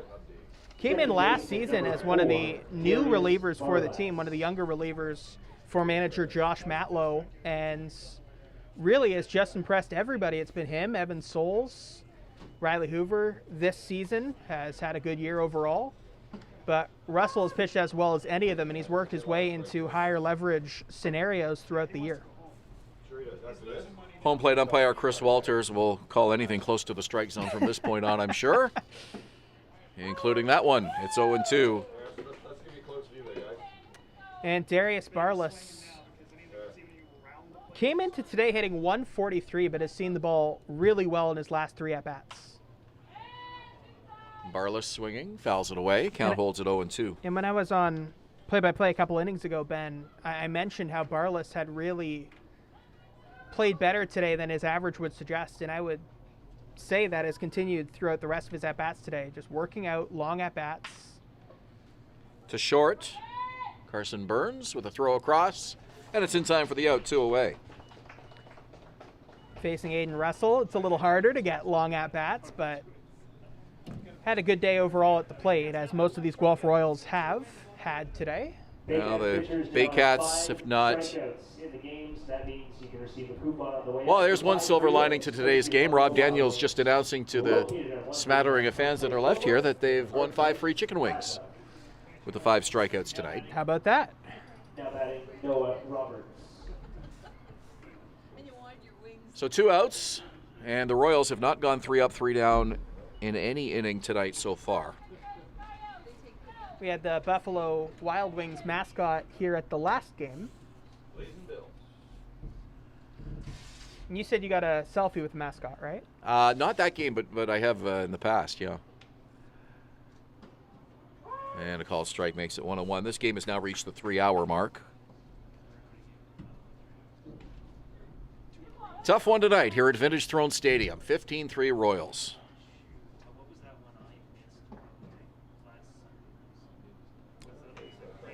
Well, the Baycats saw Amelis Guerrero, their former ace, come into town, and he was pitching like Baycats Amelis Guerrero.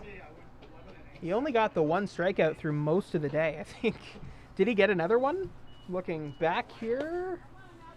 Yeah, he got one more. So he had 2 strikeouts on the day, but gave up 0 runs across 7 innings. 67 viewers still. And that means he was on the same page with this guy at the plate, Noah Roberts, behind the plate as the catcher. Roberts hits this one to left field. That's a base hit. Over to pick it up is Noel McGarry Doyle.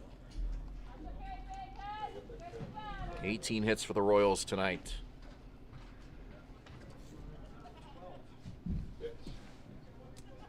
So still no 3-up, 3-down innings for the Baycats. The shortstop. Didn't have a single one today. Not a single one. I Closest mean, it could go into extra innings, and we could see one, but that seems unlikely at the moment. I guess mathematically it could certainly happen. The win percentage. Would be a game for the ages. It would be an interesting one if they were to come back right now, wouldn't it? Well, if it happened, it would probably be something we'd be talking about because we'd be describing the comeback. That's true. We would have a lot to say. First pitch is high to Brendo LaRue, the number 9 hitter. We have a lot to say regardless, though. That's kind of our job. If LaRue reaches, these Royals hitters are going to go through the lineup 7 times tonight. Well, everybody's been up 6, and that is going to happen as that ball drops in front of McGarry Doyle. 2 on, 2 out, and we go through the lineup a 7th time. J.D. Williams. Well, Claudio Custodio only had 6 at-bats on the season coming into today, and I'm pretty sure that was across more than one game. So that tells you how often these Royals have seen Baycats pitching today. J.D. Williams with 4 flyouts, a hit by pitch in the first, and then a hit in the 7th. Feels like we've done a doubleheader today. Well, I only had a couple innings on play-by-play, so Russell with a called strike to Williams. I could go back on for a couple more innings, but yeah, they have not been short innings, the ones you have called. So Roberts at second, LaRue at first. Aiden Russell with a high 0-1 offering. It's 1 ball and 1 strike. Have you ever called a doubleheader? Yeah. Yeah? Yeah. We've had them. We did one in 2019 on Rogers where it was a junior Baycats game, and it was a couple of the different teams back-to-back. Yep. So I did one of them on analysis, and then I did the second one on play-by-play. We switched roles for the second game. 7-inning games here in the IBL. Oh, that's right. Do you like that change? Yep. Because that was one of the more controversial ones when Major League Baseball brought it in a couple of years ago. Yep. But you're on board with the 7-inning games? IBL, well, as long as I've been doing IBL games, I'm pretty sure they've always been 7 innings on doubleheaders. So MLB copied the IBL is what you're saying? I guess that's so. That would be the case. 2-2 pitches popped up. Third baseman Colley came in, then went back, and he makes the catch. So the Baycats are off the field, and they will come to the bat in the bottom of the 9th inning, trailing by 12. You're watching Baycats TV and in Barrie on Rogers TV.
Heading to the bottom of the 9th inning here at Vintage Throne Stadium.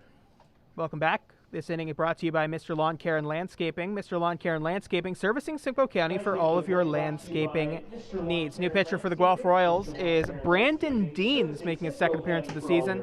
First one went pretty well for him. He walked a couple, but he struck out one, did not give up any runs. And he'll be facing off against a tough Baycats order who had a good inning last time up.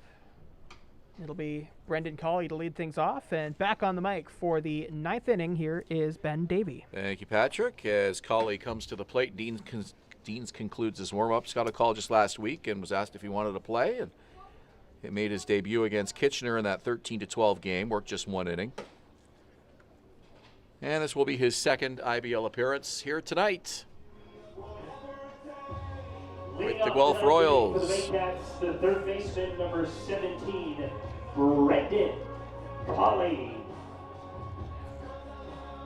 Dean stands 6'4", 230 pounds. He's a big lad, native of Mississauga, and just 21 years old.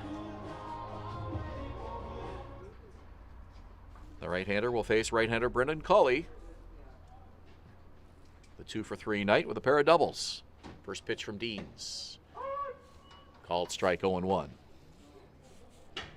19 hits for the Royals tonight. They've scored 15. 3 on 10 for the Baycats. 2 Barrie errors in the game. And a called strike to Colley makes it 0-2.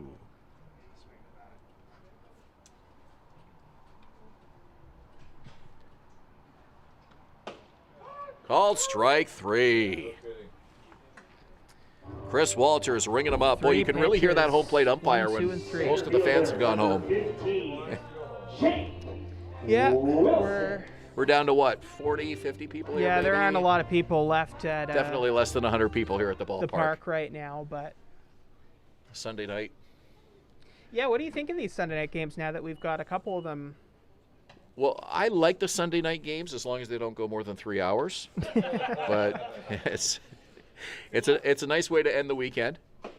And as I've mentioned a number of times, the Sunday night traffic through Barrie is always atrocious. Sunday afternoon, atrocious. So fun way to pull off, watch a ball game, and then hit the highway when the traffic's cleared up. But hey, at least there's 7 o'clock starts. If these were 7:30 games, it would be almost 11 o'clock right now. 8 o'clock? Yeah. Well, in Brantford, the games start at 8. Yep. And that is, if you've never been to Arnold Anderson Stadium, that's more to do with the sunset in center field. To short, and with a throw across is LaRue. Yes, in time for the out. 2 outs for Roy Sando. Second baseman, number 7, Royce Ando. You get to the end of June when the sunset is really, really late. And in Brantford, I actually was there one game the Baycats were playing, and they actually waited. It was like a sun delay because they wanted that sun to fully set in center field. Yeah, it's sun delay? The stadium's facing the wrong way. You never want the sun to be in the batter's eye, so that's why most ballparks are tilted slightly the other way. Makes sense. Roy Sando has reached base 3 times tonight, and it looks like the game's going to end on a ground out to short. A high throw, gloved by the first baseman in Terrasano.